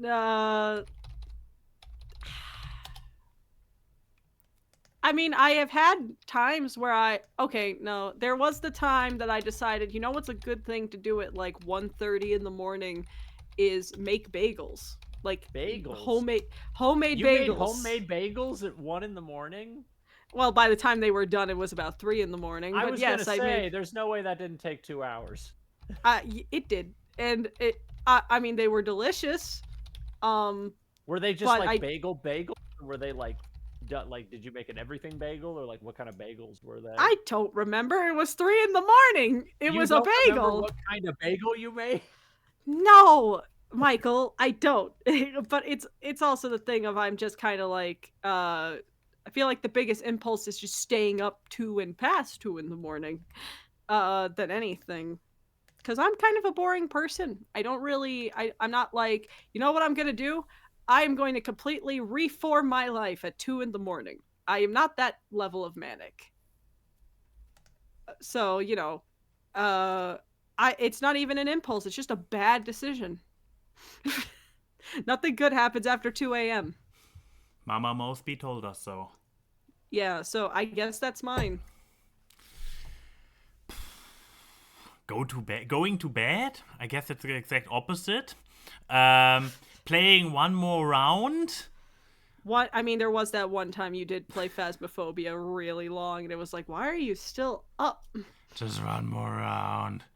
I mean, but this is not really an impulse. This is still kind of the opposite of an impulse to just Like I said, keep not an impulse, just a going. bad choice. Yeah, exactly. 2 a.m. impulse you've acted I upon. did one time have an impulse, like a couple months ago where I was like, fuck it, I'm just going to audition for a bunch of shit at 2 a.m. And so Yeah, I because just that's when went your to, voice is the best. I went to, the funny thing is my voice is normally pretty fine most of the day, even really late at, but I'm just going to audition for like 7 things at like 2 or 3 a.m. and I wasted like an hour doing that. Well, there you I go. didn't get any parts that I Funny auditioned that. for. Oh, Odie, I just think that you overestimate how interesting we are because Lord knows we're not interesting enough to be like, you know what? It's 2 a.m. I'm going to go out to a club. I'm going to. I'm introverted. I don't want to go outside. I mean, I'm still pretty sure that 90% of Odie's questions are inspired by whatever happened that week to him, and he is. I mean, most the question would be we know Odie. he burns himself if he has like. So my question is, Odie, what 2 a.m. impulse did you follow in the last couple of days that inspired this question? But there you go. I don't Did really. you burn down a house? I mean, I probably also sometimes just have, but this is probably going in similar direction of yours, of like... You've burned down a house, Max? No! That's the same on his keys! I mean, it's like, sometimes I just have those impulses to burn Sometimes down. you just want to burn something. Staying up for 7 more hours doesn't really sound like an impulse either! That just sounds like a bad decision! You guys need a dictionary. What impulse means? Unless you made out of an impulse at 2 a.m. the decision to definitely stay up for 7 more hours and then stuck to it. I guess then it would count as an impulse. What time did you wake up?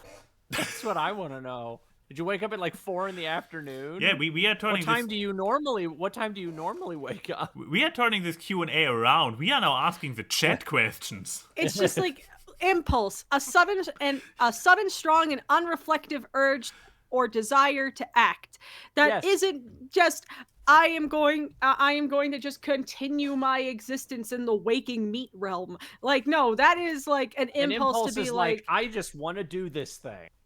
Like, like the impulse to be like, okay, I really want to draw and do nothing else all day. That is going to be my impulse. Like, and then you kind of snap out of it and suddenly you have a painting. Like that's an impulse. Like, or a manic episode. You could decipher from there. It could also be autism. No, it's just maybe. Maybe this qualifies. Also goes into a culinary direction. Staying up far too late, but then getting really thirsty, and I know that I'm basically on my way to bed, but I then are like, fuck, but I don't know, I have been probably focused on a game or something, and I'm like, okay, I only fill it half or whatever, and then the chuck. You drink out of a, I was gonna say, you drink out of a beer stein at 2 a.m. I mean, and no, that seems less. That seems like less of an impulse and more of a return to childhood. Of like when you run around outside for a long time and you haven't processed the fact that you're thirsty. So when you go inside and drink water with both hands and you're just drinking, you have to get me the beer stein. You have to breathe in deeply as you're drinking because you're just a child, and you don't have the concept of self-control. I require the beer stein, mother. Fill it with water. But yeah, I guess we can return to the Q&A. Yes. What do we got on Twitter? Another question came in on Twitter by the user. What is this weird name? Sippy cup. I believe a few vowels are missing here. Niddle diddle or something. Is asking what would be your special demands you would put into your contract as an actor, musician, etc. Hey, that was a question. That was a question. You want to know what's funny is that Enigma? You know what's funny is that Enigma put in the Discord that he had a musical question, but he did not do it, so he can ask this question. So Enigma, if you want to ask that musical question, type it down. But yes, what is our non-negotiable things in our contract? What is our? I didn't check it because Enigma had his question in there so early. I didn't see that he edited it to include the question. Yes, but Oh, sorry re-edited for that. Enigma. I didn't mean to steal your thunder there, Enigma. Sorry, but It's okay. It's okay. The noodle got it first. But yes, Michael, you are the guest. What is your Dwayne the Rock Johnson clause? I want a vintage 1980s Alf plush on my couch in my In what's- your what are green they room? called? Yes, in my green room. I want a vintage 1980s Alf plush on my couch. do you And you want have to buy it. Oh. You cannot take one of mine. You have to buy it. Do you You have to go on eBay. Do you get to I keep want- it? You Yes. get to keep it. I This have is to in get- each of I your have to- contracts. So for In every all of job my you do, contracts, if I walk into the green room and I don't see a little Alf plush sitting on the couch, You're gonna be staring like staring at me like a baby who was waiting for its mother to come back into the room. Then you're gonna be like, oh god, what is it? What's his name again? Crazy director person. Twin Peaks. Original dude. David Lynch. Yeah, you're gonna be like David Lynch with his Woody the Woodpecker like plushies that he had that he's like, we don't speak anymore. They had an evil energy about them. And it's like that but with Alf plushies. I just think it would bring me a sense of joy and comedy if I opened the door to my green room and I saw this innocent little Alf plush just staring up at You're me. gonna have the whole collection of Alf plushies. No, I don't want different Alf plushes. Just the I same. You want the exact same one? type of Alf plush. let's Those hope. like little Alf plushes that are like this big, like those little tiny ones. I want just 50 of them. Let us hope like, that by your the end of the year. Let us hope that your career is on a steady incline and you really, really become a very, very sought after actor.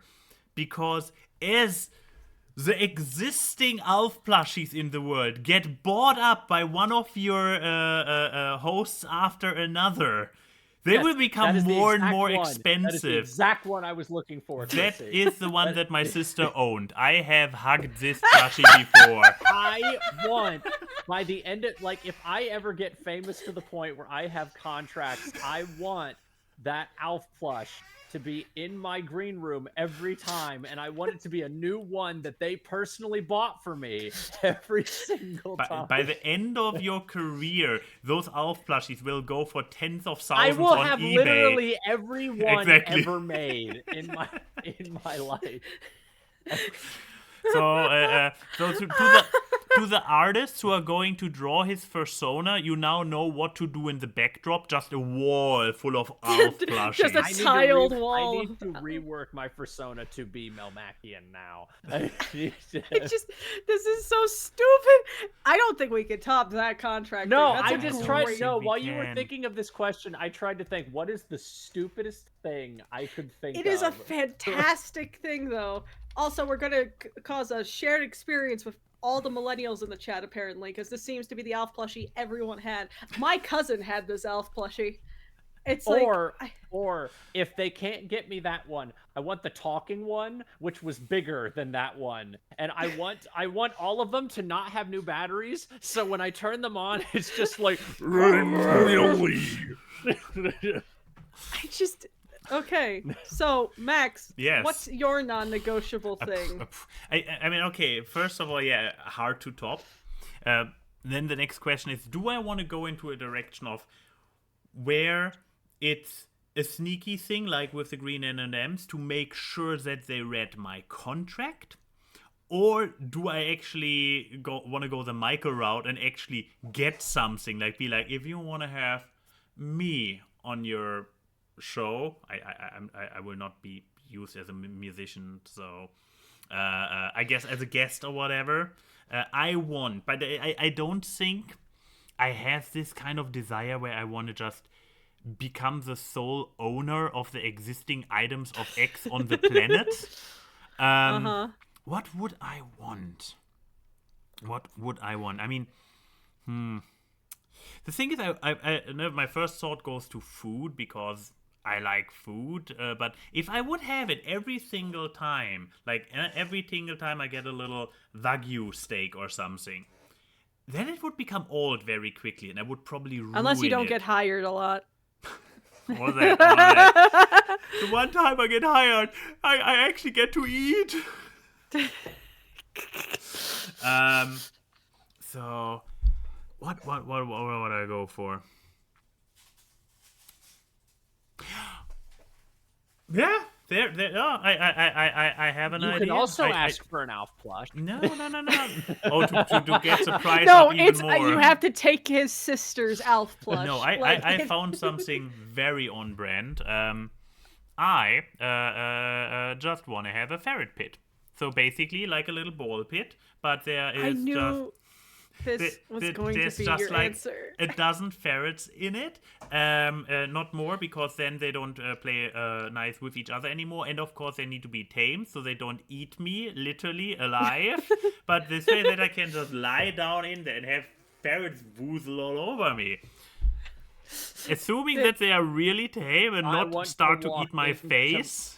I want to walk into my room and just see the floor covered in ferrets. Yeah. I want to be able to fall back onto the floor and have them carry me out. Yeah, that's. I mean, again, more than 12 they will probably not be nice to each other anymore. But hey, I would be up for I it. want a pit of ferrets who know how to do a synchronized war dance when I play a certain tune on my flute. But yeah. So that's yours. Yes. God, you kind of stole mine. I was gonna say Puppy a pit. beagle pit. Yeah, Yeah, puppy pit course. of beagles. But like, okay, You could ask for an Alf plush and a beagle. no, because the beagle would eat the Alf plush. We know this. Okay. Would still make it Here's more special for Michael if there are less to That's go true. around. All of my friends true. have Alf plushes. That they Imagine if we all personally got give cast me. in the same movie and Every they all had to deal with these contracts. Every single time I, Keyframe, get hired for a role, I want a beagle destroy an authentic 80s Alf plush in my green room. No, I open the door and I just see like the Alf plush, but it's just its legs. The upper half is just gone. No, Maybe, like- you know what? I have one, and I know this is a good one because it'll annoy people I know. Every time that I get hired onto a project, I get to pick 3 people that get gifts sent to their house, courtesy of the studio. Oh, that is such Are a these Keyframe Jared man. Leto This type is gifts? such a Oh, okay. No, Are these like it's Jared Keyframe. Leto type gifts, or are It's these actual Keyframe. gifts? No, Yes, actual Keyframe. thoughtful gifts. Oh. He looked so annoyed. This was my point. It'll be like I get hired onto a production, and You then really it's like, want your closest friends to sabotage your career? and then you see like, oh, Golden got a new guitar, Lauren got a new drawing tablet, Max got a new ferret pit. I thought you were gonna say a new ferret. No, just a pit of ferrets. It's like you have it's a 20-minute ferret pit rental. Enjoy the woozles. But like, it's or like Denim gets a box of sitting cutie Pokemon plushies or something, and it's like, and then it's like Michael gets the room of Alf plushes. Michael wakes up, and then suddenly there's a box of Alf staring at him. I was gonna wake up like in bed, and I was just gonna look down, and my whole bed was just covered. No, in I Alf was plushes. imagining that it would be like a clear box sent to your house, and it's stuffed with Alfs, so the Alfs are squished against the box. Like, let me out. But, like, until the day when Hey, you Willy. piss, and until the day when you piss Keyframe off, then you wake up, pull back your blanket, and you just find the head of an Alf plush. Severed Alf heads. It's just all severed Alf heads just all over the bed.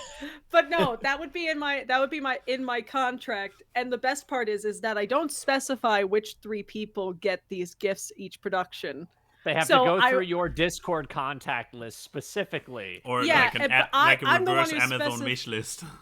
Yeah, I'm supposed, I specify it in the production, but I go to people and be like, "Hey guys, I just got a new role in a thing," and it's like, that's great, that's great, and there's gonna be one of 2 responses, which will dictate who gets the gifts. One will be like, "Oh, that's great, I've been like looking at this new this new Casio thing, like," and then the people who are like, "That's great, don't." And then the people I think you're gonna say the people who are like, great, That's awesome. Like the people who are like really, really nice and don't say anything, and they're like, no. I guess No. that's the third. I guess that's the third. That's the third option. But no, I'm doing the specific thing because I know that's Max's nightmare because he always has to be worried every time I get a roll of he's like, and then the doorbell rings and I'm like, please just be Amazon. Please just be Amazon. Have you ever heard of the? I'm not going to say who, but there was a person who I had worked with at one point who I hated. I remember like years ago, there's a website. I don't know if you can still do it anymore, but it was like you could send somebody a box of horse shit to their house if you had their address, and it was just a box of horse shit. But it was a joke service. Like it was something you did as a joke. The He what? probably has a horse farm. Yeah, I guess it has a horse farm. But yeah, like, and I remember this person I worked with who I hate. I remember they got this from like an anonymous fan, and they treated it like a bomb threat. oh, And they thought that like somebody was like trying to hurt their family, and somebody was like, "No, it's a joke, dude. Like it's just a joke. Literally look up the service." Like, but yeah. So, what if a gift got missent? So Lauren gets Ash plushies, Max gets art supplies, and Michael's a ferret pit. I'll just sell the ferret pit. What? That's No, obvious. the ferret pit's a rental. You don't get to keep the ferrets. So am I paying for the rental, or are they? No, I pay for the studio pays for the rental. It's in my contract. But like, yes, so my contract thing would that be that I get to pick 3 people every role that I get that get gifts sent to them, and the friends can't get mad at me because it's paid for by the studio. It's not paid by I can get mad at the studio.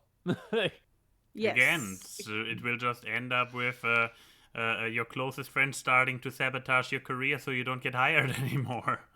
Why would people? First of all, I know you mean you. Lauren would not sabotage me.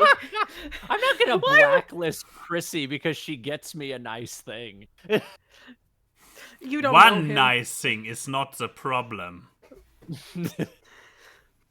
Just turns the camera to the bookshelf. Just Hence why many nice things. As somebody who is not in a relationship, I do not have the problem. So, But it is just the best thing about our friendship is just I get to abuse my gift giving rights.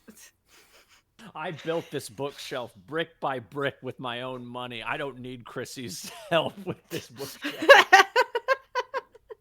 There are 200 books on that bookshelf. I built that brick by brick over like 7 years. I mean, half of his bookshelf, there is just a shelf on Max's bookshelf that is mostly things that I have gotten him.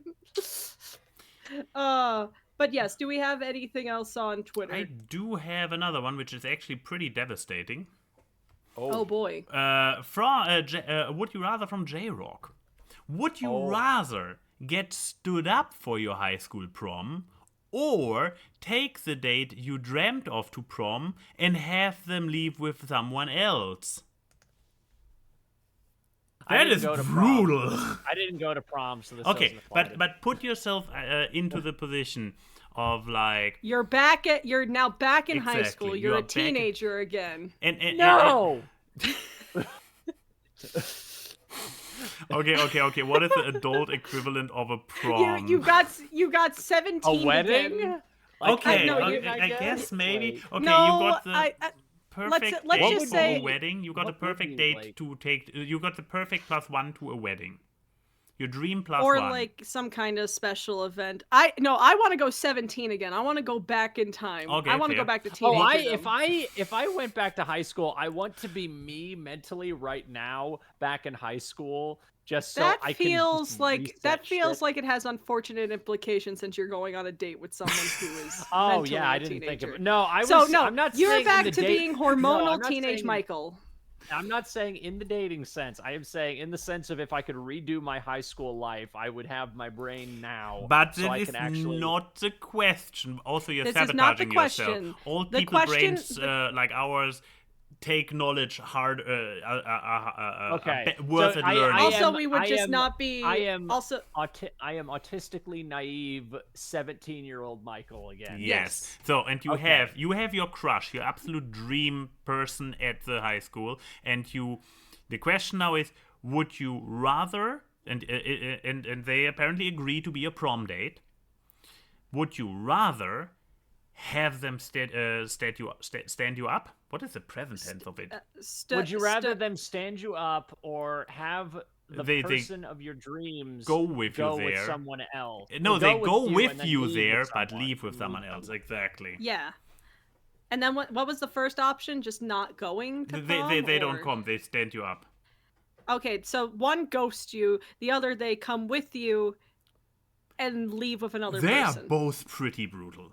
They're both mean. Yes. That's the thing. Like, what's more mean, them ignoring you or them going with you and then abandoning you? Because I assume what's they less agreed in the mean? first place. To be stood up means they originally said I mean, yes. okay. Say on the second question, say that this was, we went together and they left with this other person because something came up with you. Say like it was a personal thing, like it wasn't a bad falling out. I would go for that option if it wasn't like a personal, like they left with someone else because they hated you or something. Like say they left with someone else because something happened with you and you couldn't take them home. Somebody's going for the loophole answer. If that helps you sleep at night, Well, I'm a romantic. I don't want to date anybody anyway. Okay, Fair. that made it really tricky for as a Or question. Well, I gray get- romantic. I'm gray romantic. I don't want to date 99% of people anyway. well, okay, then Well- then now it shifts to us. We are back in high school. Okay, what is worse? I am very unmedicated. Let's see. I mean, you And may be undiagnosed at that point. Yeah, I mean, we can still have at least maybe carry the medical history over or something. So it's an idealized high school situation. I'm going Let's back say in this time, let's say man. this is I mean- like you, but in the High School Musical universe. There we go. Okay, sure. An See, this is hard. idealized high school that doesn't I know. exist. Here's the thing: I did not have any crushes on anyone in my high school growing up. I So, had like You're girls the that I person- liked. Your British but I classmate, didn't. Basil. Your British classmate, Basil.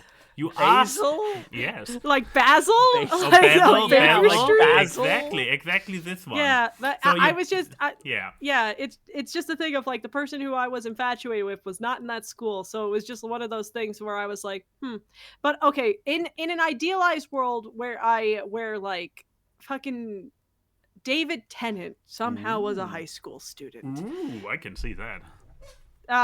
Is Like he still British? Of he's course. still British. No, first of all, Scottish. he's Scottish. He's Scottish. Scottish. But, please yes, tell he's me still Scottish. the foreign exchange student. Teenage Davy David Tennant. Davy Tenney. So you ask him out, and he said yes. What would you rather? Him not coming? You're standing there in your prom dress at the at the entrance, like, Davy, where are you? I couldn't come to prom tonight. Or him coming like, oh, I can't do Scottish. Chrissy, nice to meet you. Christy, I couldn't come to the prom, Christy. Okay, now we're just getting Highlander. Like, No, I'm doing Scrooge McDuck. What are you doing? Oh. man? Yeah. But yeah, but yeah. So it's a thing of, see. alternative he comes, but then he leaves with this, what's her name, the other adventure granny. Indiana Jones. He leaves with fucking Rose or Is something. Rose her just name? like Oh, you're still I'm thinking talking, David. I'm I thinking was of Doctor Who. I was so I'm on thinking- Rose. I was I'm still You're on on DuckTales. I was got still on Goldie. Scrooge McDuck. Yeah, I was thinking. Yeah, Goldie, I mean, exactly. that would be Scrooge McDuck that is her Goldie. him leaving with the adventurer duck would at least be better than leaving with Rose. I would actually Okay. be insulted. Then now we have Rose but, versus like- being stood up. See, if I got stood up, it could just be that he had to go solve some wibbly wobbly timey No, wimey. he's So not me the and you doctor, were he's both David Tennant. basically. He is Oh, David Me and you Tennant. were yeah, not the basically he doctor. both could've- having the same mindset here. I mean, he could, being stood up. There is like the hope that like there was a reason. I feel like going there and it's like, hey, I'm having a great time. Nah, he was just busy playing a few more rounds of Counter-Strike Go. And then it's like, but then, you know, I'm like, hey, I'm doing great. And then I leave to go get punch and come back and he's suddenly with Rose Tyler. And it's like, that bitch. It's just like, and you know, I mean, there is the whole thing of better to love and lost than never to love at all, but I don't know. I feel like it would just be, at least if I'm still home, I can get out of the prom dress easier and go back to watching. Break the punch glass over the table. Regenerate from this bitch. You know, I don't need my crying in the rain moment. So I think I'd rather get stood up. Okay. I'd rather get stood up and have a very long conversation with him afterwards about how that wasn't cool. Because I believe Davy Tenney believes in communication, but he's also a teenager, so, you know, they're not good at it. True. Do I see a good reason to go for the counterpoint? Not. I mean, either way, it's like, no, your heart is broken. You're being. Probably being the topic of the rumor after the prom. Because either, have you seen Max? He was all like in his tuxedo he has rented, and he stood there at the door with a single flower, and he just stood there an hour later, and you saw like how his soul dripped out of his and the face. flower started wilting, Yeah, which is exactly. impressive because it was a fake flower too. felt So how did it happen? Sad. How did he kill that flower with that drip? Exactly. or alternatively, have you seen Max? He arrived with Winona Ryder. exactly with Gifella. Lydia. Gifella. With Lydia, what's her name? With Lydia Dietz. Glydia Wheats. Yeah, Lydia Dietz, but the like from the original Beetlejuice, where she was the right age range and everything. She is basically my age, isn't she? I didn't realize is. how young she was in that original movie until recently. I thought she was like 20. I believe she's a couple of years older than me. She's 10 years older. Okay, that's a little. So maybe she should not go to high school prom with no, me. but Beetlejuice aged Winona Ryder, Yes, so she yes. would be the correct age. Let's just say in this perfect world, you are both the same age. Julia Yes. Stiles. Let's go with Julia Stiles. I believe she is my age. So, Julia Stiles. Oh, did you see? He came with Julia Stiles, but then there was this Heath Ledger guy, and she just left with him. And Max was like standing with two punch glasses in his hand and being like, Julia! That's heartbreaking. You got stood up for Heath Ledger. I mean, if Heath would have that come, era of Heath Ledger. Yeah, if Heath would have come to me we're first. Talking early to mid 2000s Heath Ledger. That is a hard. Basically, 10 things I hate about you. That is true. I mean, that's before. That's before he goes down. If Julia would go and get the punch and Heath would approach me, I'm not sure where this would be going. So the Brokeback Mountain. I don't know. Like, no. What? I thought we were listing Heath Ledger movies. Oh, I thought you were saying it would turn into Brokeback Mountain. Yeah, Odie. That's a different high school altogether. I mean, Odie. At the end of the day, since I am still straight, I would also go with Julia instead of Heath. But it's still the idea. Stick with the idea. It's high school. It's the time for experimentation. Exactly. You don't know completely yet. Yeah, exactly. College is experimentation. High school is not experimentation. So ideally, both. But okay. So do I see her just leaving me there as worse as I believe I'm with you. All this talk and scenario aside, I believe I'm with you, Key. Not being stood up, at least you can try to tell yourself that there were maybe not as bad of a reason as there potentially really is. And it's less public. Like, you arrive with the person, And then the person leaves with somebody else, and everybody okay. sees it. If they leave, Yeah, the public part necessarily is what gets if they, me. If Yeah. they leave, does that necessarily mean they did it in front of like everybody, or I did they do it in mean- front of like 10 people in the back? Like I'm that's going the to thing. assume it's in the middle of the dance floor. Yeah, or even if not, if you are then there like, has anybody seen my date? Oh yeah, they has went my- to the back of the bleachers with Heath Ledger. It's When like you when you were describing this, I was kind of thinking of like, oh, the night is winding down, and like we're near the front of the school, Or something. even that's what that. I was thinking with that idea. Yeah, or even was- that. Like, no, we had been dancing all night, had been drinking, and then when I'm like, hey, can I take you, Julia? Is this her just getting into this Julia, car? Are you with Julia? Julia, are you with David Tennant right now? They leave together? That's what I was thinking. Is that it just ends with them? Oh, that is the worst. And then meanwhile, Michael's at home playing CS:GO, being like, "I picked the best option." I don't even want to date anybody. I win. Excellent, well played. But yeah, I guess this answer, this question had quite the. Yeah, so we have. Luckily, we only have the FMK on Discord. But yes, that's teenage Heath Ledger. That's what you have to compete with your high school self. That's teenage Heath Ledger? Yes. He looked exactly the same, even in the mid 2000s. Wait, let me get him out. The picture itself looks a little bit old, just from the picture quality. That looks like Knight's Tale Heath Ledger to me. That looks like early 20s. I looked up teenage Heath Ledger, and that's what came up. So that is what you have to compete with high school Max. What was your hair like? Wait, what was your hair like back then? Wait, do I have to actually find a Wait, do I have high school pictures of me? I believe I only have college pictures of me. What did your hair look like back then? I think that's also a big defining feature here, looking at that picture. Curly and blonde. Same? It was the same hair, basically? Wait, where do I have to go? He looked like a surfer dude, which was very ironic given that he was, German, where there is no surfing. I think he even had a shark tooth necklace at one point. Oh, I did have a shark tooth necklace. Everyone in that era had puka shells or shark tooth necklace. I know, right? But yes, the FMK. So, Sailor Ranger Prince asks, since Spoopy Month is around the corner, let's start to adjust ourselves and get truly into the frightful feeling with Fuck, Marry, Kill, freakishly frightening fiends. So, freaks. We have Orangasnake from Mau Mau. Oh. Beetlejuice from Beetlejuice. Oh. And this one may need to be Googled. Golder from Mighty Morphing Power Rangers. Oh, Goldar. He's the lion with like the big gold suit.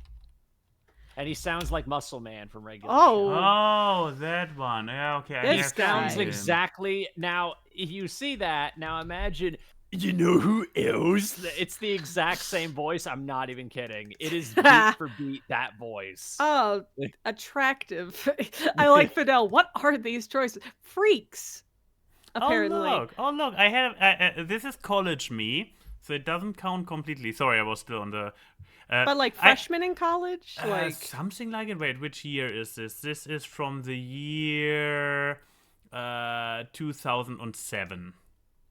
So I was like 4 years out of high school, but I already moved on apparently from the necklace, from the shark tooth necklace, or did the shark tooth? No, the shark tooth necklace came after, I believe. So so let's just say that this Heath Ledger has to compete with that. Oh my god. I know his face is not changed. You remind me of that picture. It reminds me of Stephen Merchant for some reason. Looking at that picture, of course, yeah, it really does. Whoever that is, Stephen Merchant, friend of Ricky Gervais.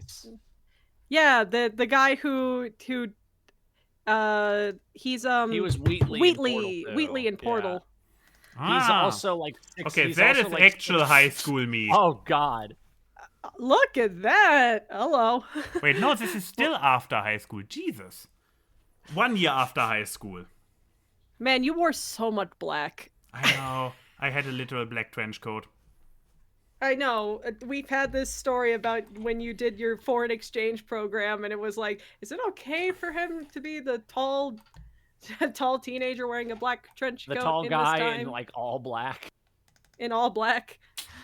But yes. Anyways, so Michael, you're our guest, so you have to fuck, marry, kill Orangasnake, Beetlejuice, and Goldar. And for the sake of consistency, it is the movie Beetlejuice, not the cartoon and not the musical. Because it would be way too easy to say you get Alex Brightman Beetlejuice. Orangutansnake also is technically 2 things. But you get 2 for the price of 1 in this case. Do I want to fuck a monkey is the question. And or a snake.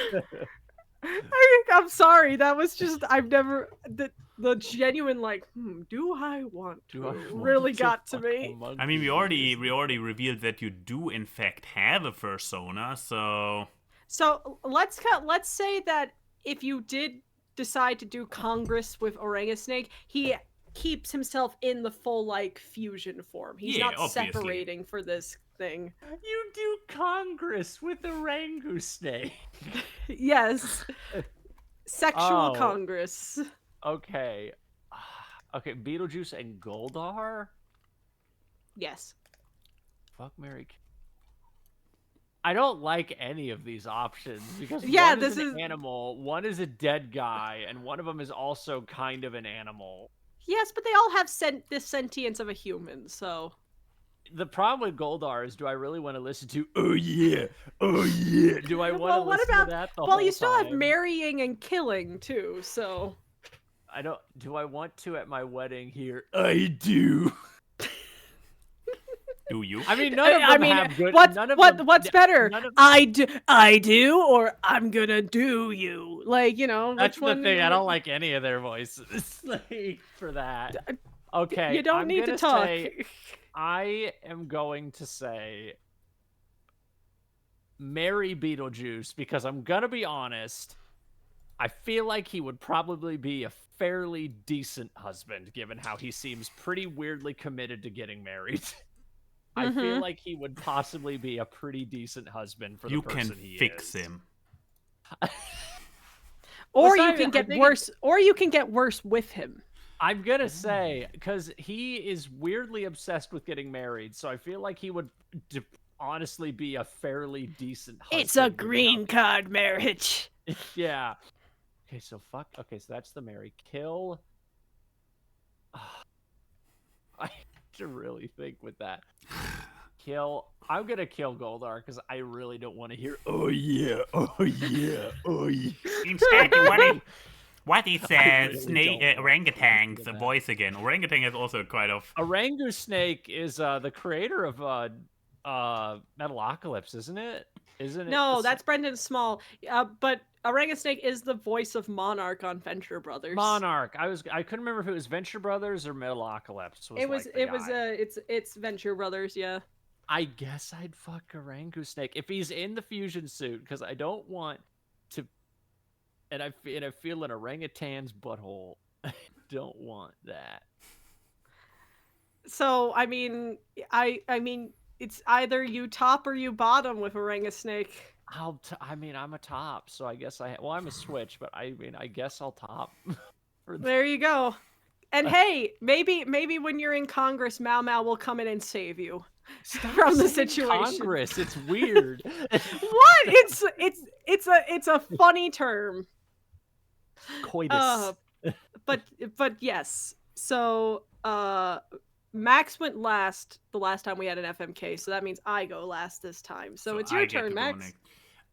Yes.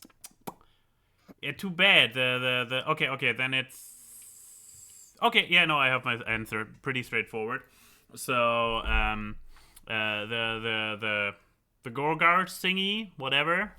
Goldar, that guy, exactly. Yeah. So this is Michael very properly established earlier. That's basically a furry. That's furry. Look at him. That's a furry. But again, you're gonna be listening to Muscle Man the entire time. Dude, what I had to fuck on this show, like on a weekly basis. half the time Half the we answers go are into, gay. Yeah, like- also that, but half the time we go into the whoa, that's awkward, just because of the noise that the partner would make. That the thing's gonna have to make. Exactly. So at this point, bring it on.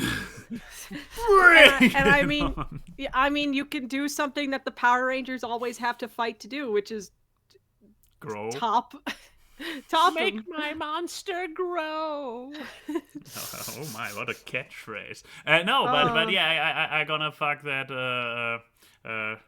I want to know Thing. what's under that shining armor. Like, no, how I furry. don't think they've ever shown him without the Exactly. armor. I How always f- kind of assumed it was his skin. So honestly. how furry is he under, or is he maybe shaven all over? So only one way to find out, and I would rather It find could this be out worse. in a. It could be worse. It could be the one from the 2017 movie where he's made of molten gold. Well, Like- and again, I will find out, but I will not find out in a permanent arrangement like a marriage. I will find out in one hot steaming night, and then I move home to my beloved husband, Oranga Snake, because yeah, just no, they are a person.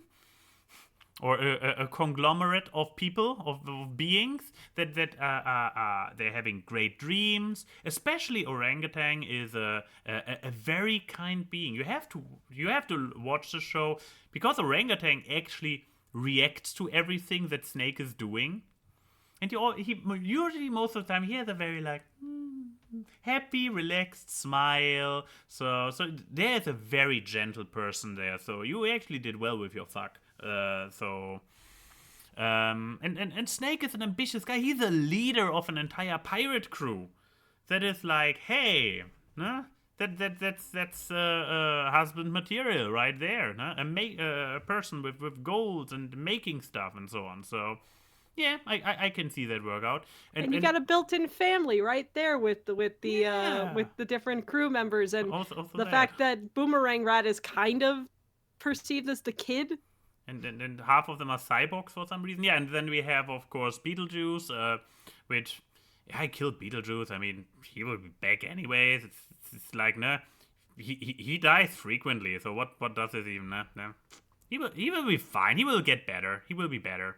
So He never goes away, which I always find very weird that they haven't gotten rid of him in that underworld. Honestly. Well, okay. So Enigma says no gold digger answers for me. Oh, Ha-ha! Man, the dude is you've been- literally made out of gold. The dude is literally made out of gold. And if you go by the 2017 version, very much made out of gold. I could just make him sweat and I suddenly have enough gold to buy a yacht. So, yes, I can stay away from him as far as possible. Yes, I am going to marry Goldar and be his little gold sugar baby for that. So like, you know, he's also a very busy man, constantly being called upon to fight the Power Rangers and everything. So he's not going to be around a lot. I could just be like, oh sweetie, I need like some gold for groceries, and he'll shake his hand and suddenly there's gold there, and then he goes to fight the Power Rangers. Gold into your hand. Yeah, so this will be a very beneficial marriage for me, and you know, I don't have to fight the Power Rangers. They don't need to know that I'm there. He doesn't talk about his personal life, so I think, and I respect that. I like my private life being private. I love the idea of Goldar. What do you even do? I have a beautiful wife, Rita. There you go. Okay, so I'm killing Oranga Snake. Yeah, you monster. Why would you do Jesus. that? What did orangutan ever That's do so to you? mean. I What feel did like he do that's to a you? crime. I think orangutans are a protected species. Look, they've been terrorizing Pure Heart for too long, and Mau Mau has always blasted them away. But they always say we're okay at the after they get blasted away. I'm just doing the thing Mau Mau's too much of a coward to do. Yeah, orangutans are protected species. I just looked it up. Well, I mean, I had the headcanon that the Valley Pure Heart is actually a prison that dumbs down all the residents in it. not even just endangered, they are listed as critically endangered. Well, luckily he's a cartoon. I mean, have you considered that to really stop an evil organization from doing their thing, you need to cut off the head of the snake? Oh, there we go. The snake's not protected. But like, wait, and then it Michael is can't be Googling. but then it depends can't on be what kind of snake anymore. It's Uh-huh. only orangutan. So I am killing the entity of snake. Exactly. By just But- killing the snake. Yes. So And you're then still I'm gonna murdering. fuck. Then I'm gonna fuck Beetlejuice. I have Michael- seen you talk about the Michael theater, Keaton. the musical. So No, but the thing is, This I isn't made Alex Brightman. This is I Michael made Keaton. I made the rule. It has to be the Yeah. movie It's true. Beetlejuice. She explicitly said it has to be Michael It's Keaton. not the Beetlejuice. cartoon. It's not the musical. It is Michael Keaton. It is the most stinky of the Beetlejuices. I mean, it is Michael Keaton. He's So got at least it'll literal make me laugh. He's got literal mold growing on his head. Oh, don't say Like, that. And he has It beetles is. under That's his what the green skin. stuff is on his head. It's mold. I mean, like, There are maggots coming out of him at some point. oh, don't. You're gonna make me. Yeah, no, sick. they've confirmed that the green is supposed to be mold on his head. Like, So yeah, tell us about why you really want to fuck this guy.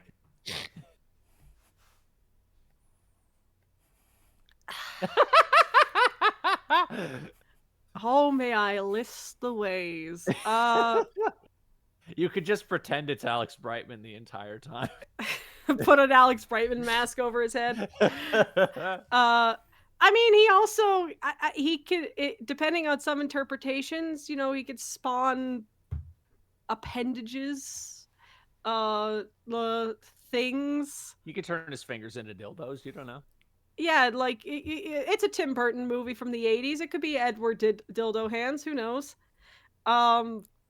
Actually, it's Edward Oh. Penis Hands. Oh, This got so much harder when you started listing the mold and everything. Oh, but I was you just are- gonna Yeah, say he could because spawn he's tentacles and it gross. could become a hentai. I was like, about to say, like, yeah, you're going full hentai. Well, he I- can honestly- he can shapeshift. I mean, So- yeah, let's have it go full hentai, because that's probably the only way to make him appealing. Because The only way I'm getting out of this is if the only way I'm getting off to this is like that. So, welp, That's awkward. and he goes to the netherworld. There we go. I managed to somehow in post. You'll yeah, do that. I didn't know that you were going to that. So, but God, why did I say the movie Beetlejuice? I could have given us freedom. you should have said overall, it wouldn't have made. I this know, the difficult. Alex Brightman Beetlejuice would have been so much easier. Hell, even the cartoon one would have been easier. Like, Yeah, I'm just saying, like, if you were put into a room and you were told you had to fuck one of these two Beetlejuices, I feel like this one would be the more appealing option. Oh well. Beetlejuice can make you taller. I don't even get that. Oh, it's because we were talking about how you're not taller than. Yes, because that's the big thing here. But yes, Michael, thank you for joining. You're always fun to have on. Thank you. Agreed. When was the last time I was on? Like a year ago, almost. A was while last- ago. Yeah, it was last We year. used to have you on so often. I was like, okay, we need to give Michael a little break because he's just soon becoming a I third don't. member. I know. The funny thing is that when we were doing the podcast a couple days ago, I did think about mentioning it because I'm like, I haven't been on in a really long time. I It's not thought about against you. mentioning it. Again, this is only the 16th episode this entire year. So Yeah. whoopsie. Life been busy. Life been busy. And yeah, last time you were on in this Oh my god! So it has been end of October last year, so it's not Yeah. a So, whole year. 11 months. months. Exactly. So we didn't get to a full year, which hooray. But yes, everyone, it is getting late for people. So thank you. And we will see you guys when we return in October. So Indeed. Where they will have me sometime on in again October. 5 more Sometime. times. Where they where they will have me on with- again 5 more times. I will be on Exactly. every week. Exactly. Have you ever done that where you've had like a recurring, like multiple time in a row person? Maybe No. 2, but not more. Maybe 2. I don't know if we want to attempt that record because eventually we're not going to find things to talk about. I could completely see like in I don't know 2020 or something having a double Ambrose also. Something like that. Because I know there's been like some people with like friends where I've debated having them on the podcast, but I've never asked them because I'm like, I'm afraid we're gonna have like nothing to talk about. Like Michael, like Kovacs, I don't get to talk to him very often. So when we talk for like 3 hours on the podcast.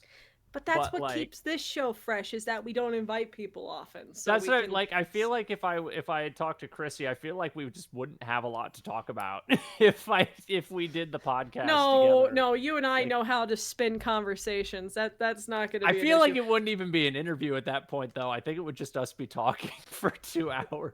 Exactly. But yes, everyone, thank you for joining. Stay awkward, and we will see you next time. Bye.